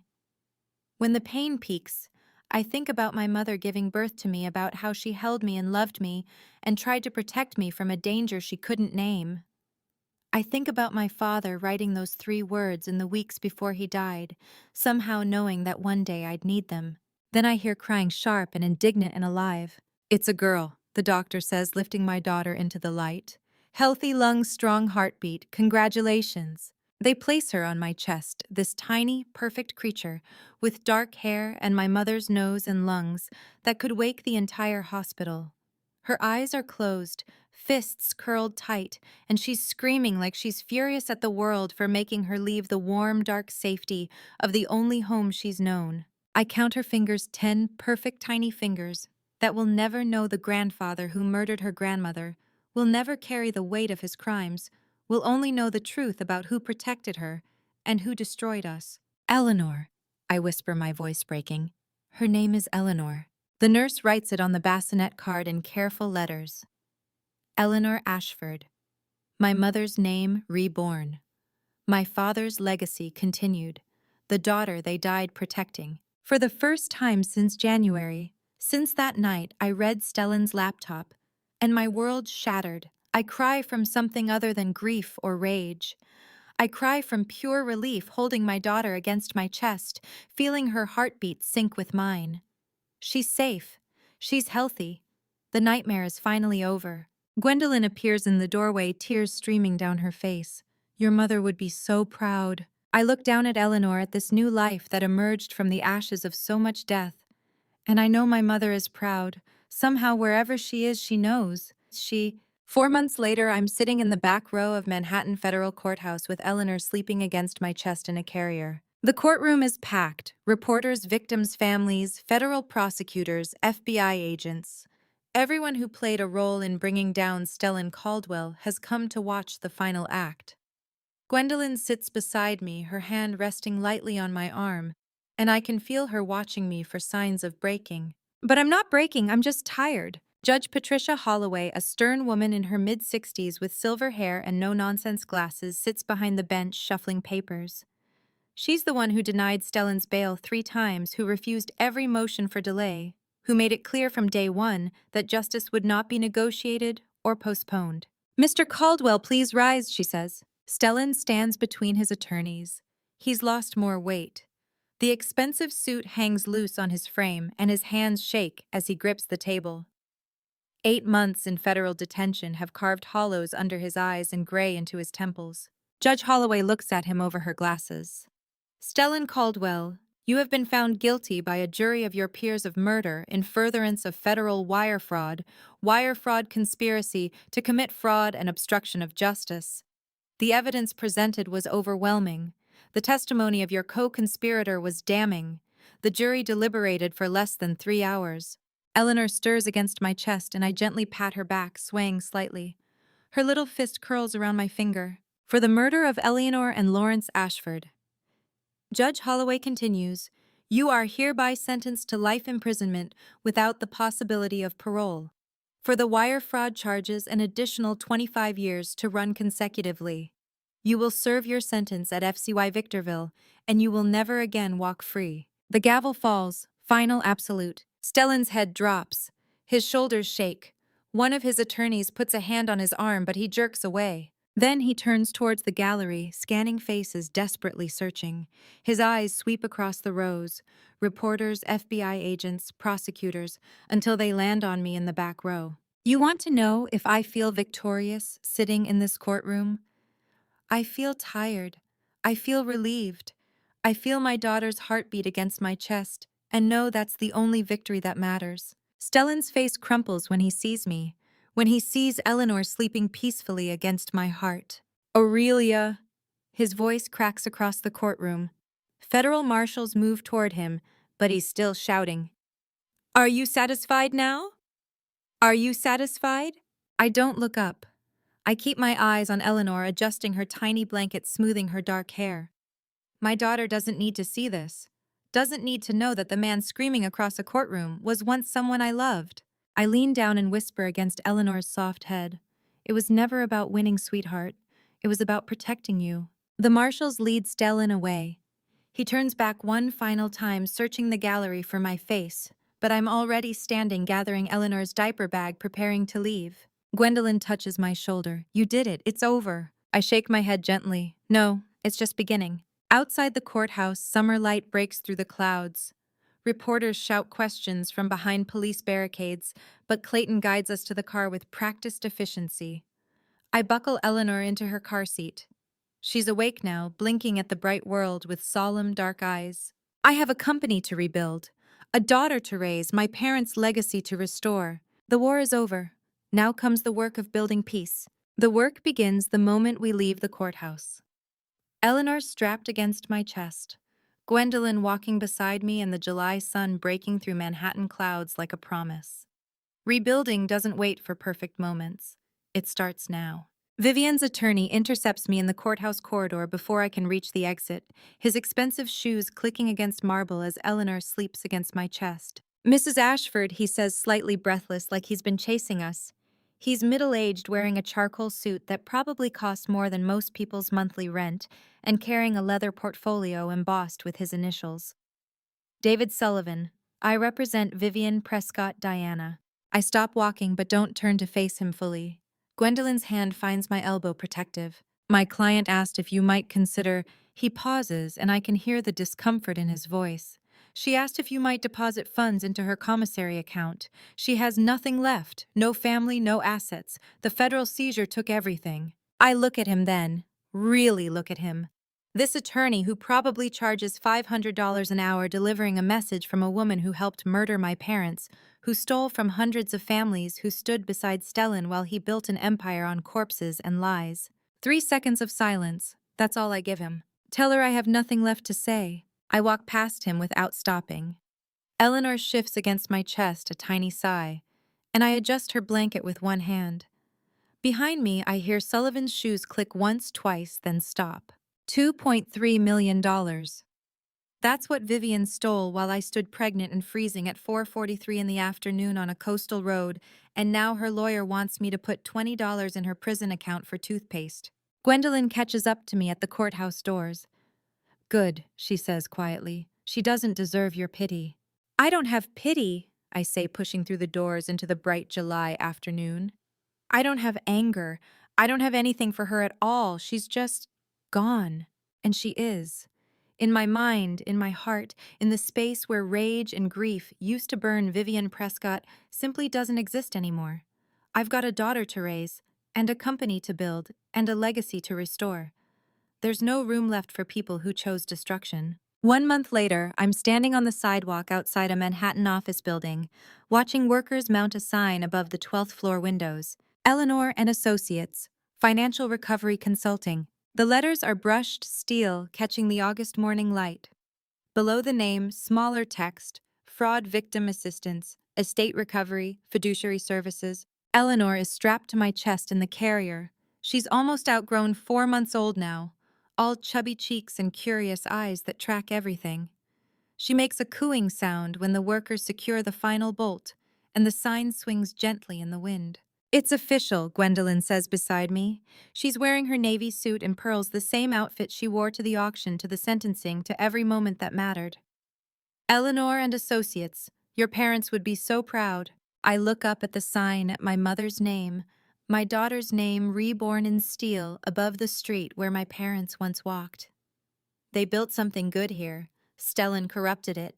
Now I'm building it again, better than before. 14 people, I say, watching the workers climb down their ladder. Stellan fired them all to hide his crimes. Accountants, analysts, client relations specialists who asked too many questions or noticed things that didn't add up. Every single one gets their job back. You've already made 7 offers, Gwendolyn reminds me. 6 accepted. 1 retired to Florida and sent you a card saying she's praying for you. I smile at that. Then we hire 7 more. The other half starts in January, and we focus on the people Stellan hurt, helping fraud victims recover assets, rebuild portfolios, navigate the legal aftermath. We turn his destruction into our purpose. We ride the elevator to the 12th floor. The office is still mostly empty. New carpet smell, fresh paint, desks waiting for the team I'm rebuilding. But my father's desk sits in the corner office, the one the FBI recovered from evidence and released back to me. Mahogany solid, the same desk where he sat reviewing portfolios and teaching me about compound interest when I was 12. I settle Eleanor into her bassinet, the one I keep beside my desk, so she's never more than arm's reach away. She's fighting sleep, fists curled, making little grumpy sounds that mean she's tired but refusing to admit it. Eleanor, 3 generations in one name. My mother who fought to protect me. My daughter who will never carry the weight of this darkness. And now this company built to help others find their way back from what was taken. 3 generations, Gwendolyn says softly, watching Eleanor's eyes finally drift closed. Your mother, you and her. The legacy continues. I open my desk drawer, the top right one, the same drawer my father used for important documents. Inside, beneath the business licenses and incorporation papers, is the cream envelope. 9 months. I've held it for 9 months since Clayton handed it to me in the villa driveway. Through Eleanor's birth, through Stellan's trial, through the sentencing and the rebuilding, and all the moments I needed strength. I kept it sealed because I wasn't ready. Because some words from the dead require you to be strong enough to hear them.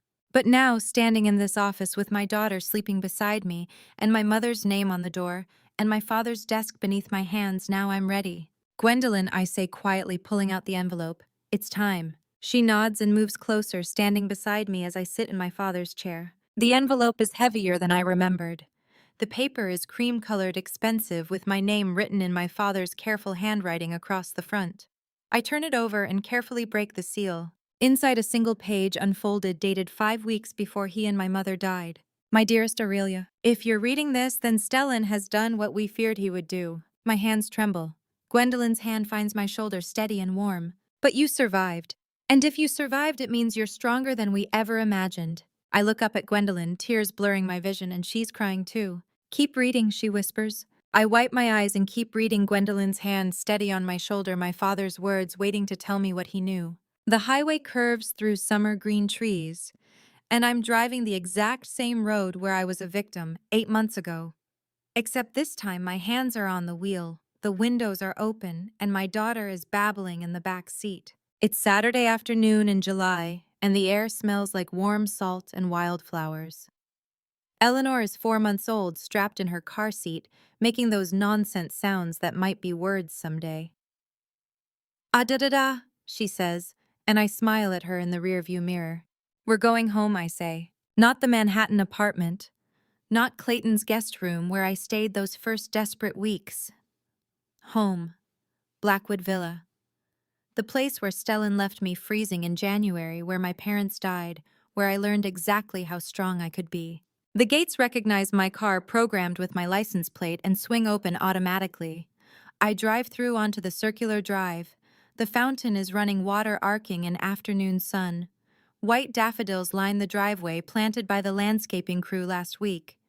The house rises before us, windows reflecting summer sky, and for the first time since January, it doesn't look like a crime scene. It looks like home. I cut the engine and sit in silence. Eleanor makes a questioning sound, but I need this moment. 4 months ago, I left this place in Stellan's taillights broken and freezing. Today I return in sunlight with my daughter, and the gates recognize me as owner, swinging wide like the world finally bowing to the truth. I unbuckle Eleanor and carry her to the porch, the same wooden porch where I stood with Clayton when I first returned. The valley spreads below us, gold and copper, and the pine forest where my parents died stands dark green against the sky. "This is where Mommy learned she was stronger than she ever knew," I whisper. Eleanor grabs my necklace and tries to put it in her mouth. I settled into the porch swing, the one my mother loved. The cream envelope is in my jacket pocket, carried from Manhattan, where I started reading it. I finished the first page there with Gwendolyn beside me, but the second page, the final words I saved for this moment. "Okay, Dad, I'm ready now." The paper unfolds, showing my father's handwriting in blue ink. "My dearest Aurelia, I've been watching Stellan for 3 months. I can't prove what I suspect. He's too careful, his book's too clean. But a father knows when his daughter is in danger, even if he can't name it yet." My father's handwriting blurs through my tears, blue ink on cream paper, words from a man who knew danger was coming and chose to protect me anyway, before I knew what it meant to lose everything and build it back with bleeding hands. "I'm transferring the Villa LLC to you. If I'm wrong about Stellan, you'll never need to know. If I'm right, you'll have something he can't take. Your mother and I asked Gwendolyn to hold this letter until our girl is safe, until you're strong enough to read it without breaking." The tears stream down and I don't wipe them. Eleanor reaches up and pats my wet cheek, curious. "You were always the strongest one in our house, sweetheart. Even when you were small. Even when you thought you were weak. We saw it. We always saw it. Saw." Below that, in my mother's flowing cursive, Elaine Ashford's elegant hand, a postscript dated the same day. "Live a beautiful life, my darling. That is the ultimate revenge." I press the letter to my chest and sob, grief and relief and love tangled together. Eleanor makes a concerned sound and I kiss her forehead. "I will, Mom," I whisper. "I promise I will." The sun is setting when I carry Eleanor to the front lawn. I spread a blanket on the grass, the same grass where mourners stood in January, where federal agents swarmed in April, where everything ended and began. Eleanor lies on her back, staring up at the golden sky with wide, dark eyes. She doesn't know this place yet, doesn't know what happened here or what it cost.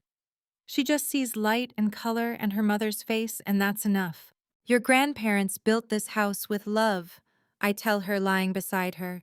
"You'll grow up knowing love is never lost, it just changes shape. It lives in every brick, every window, every sunset like this one." Eleanor reaches toward the sky, tiny fingers grasping at golden light. I take her hand in mine, so small, so perfect, carrying her grandmother Eleanor's name and her grandfather Lawrence's foresight, and all the love that survived when everything else burned. The valley darkens, stars emerge above the pine forest. The house behind us glows with warm light, no longer haunted. I think about Stellan in a cell at Victorville, about Vivian counting years in prison, about all the people who thought they could destroy me. I look at the horizon where the ocean meets the sky, feeling the deep, peaceful quiet of a new beginning. I look at my daughter, 4 months old, healthy, safe, surrounded by love. She'll spend her life discovering. "I did it, Mom and Dad," I whisper to the darkening sky. "I protected her. I protected us." Eleanor makes a happy sound and I pull her close, feeling her heartbeat against mine. "They thought they could take everything. They didn't realize everything I needed I already carried, and everything they took I built back stronger." And to you listening to my story, remember this. The people closest to you can hide the darkest secrets. Looking back, I wish I'd trusted my instincts sooner. There were small signs I ignored, hushed phone calls, unexplained absences. The way Stellan's eyes shifted when I asked about my parents' finances. I told myself I was being paranoid, that love meant giving the benefit of the doubt. Don't make my mistake. When something feels wrong, it usually is. Trust your gut even when your heart wants to believe otherwise. What I learned through all of this is that survival isn't just about getting through the worst day of your life, it's about what you build afterward. My parents knew danger was coming, and they protected me anyway. They gave me the tools I needed before I even knew I'd need them. I believe God put me through this fire to show me I was stronger than I ever imagined. When Stellan thought he'd destroyed me, he actually freed me to become who I was always meant to be. The Lord's timing brought justice when I needed it most, and gave me my daughter Eleanor, as proof that love survives even when everything else burns. Now, I want to hear from you. What part of this story hit you the hardest? Have you ever discovered someone you trusted was living a lie? Drop a comment below and share your thoughts. I read every single one. If this story resonated with you or someone you know needs to hear it, please share it with them.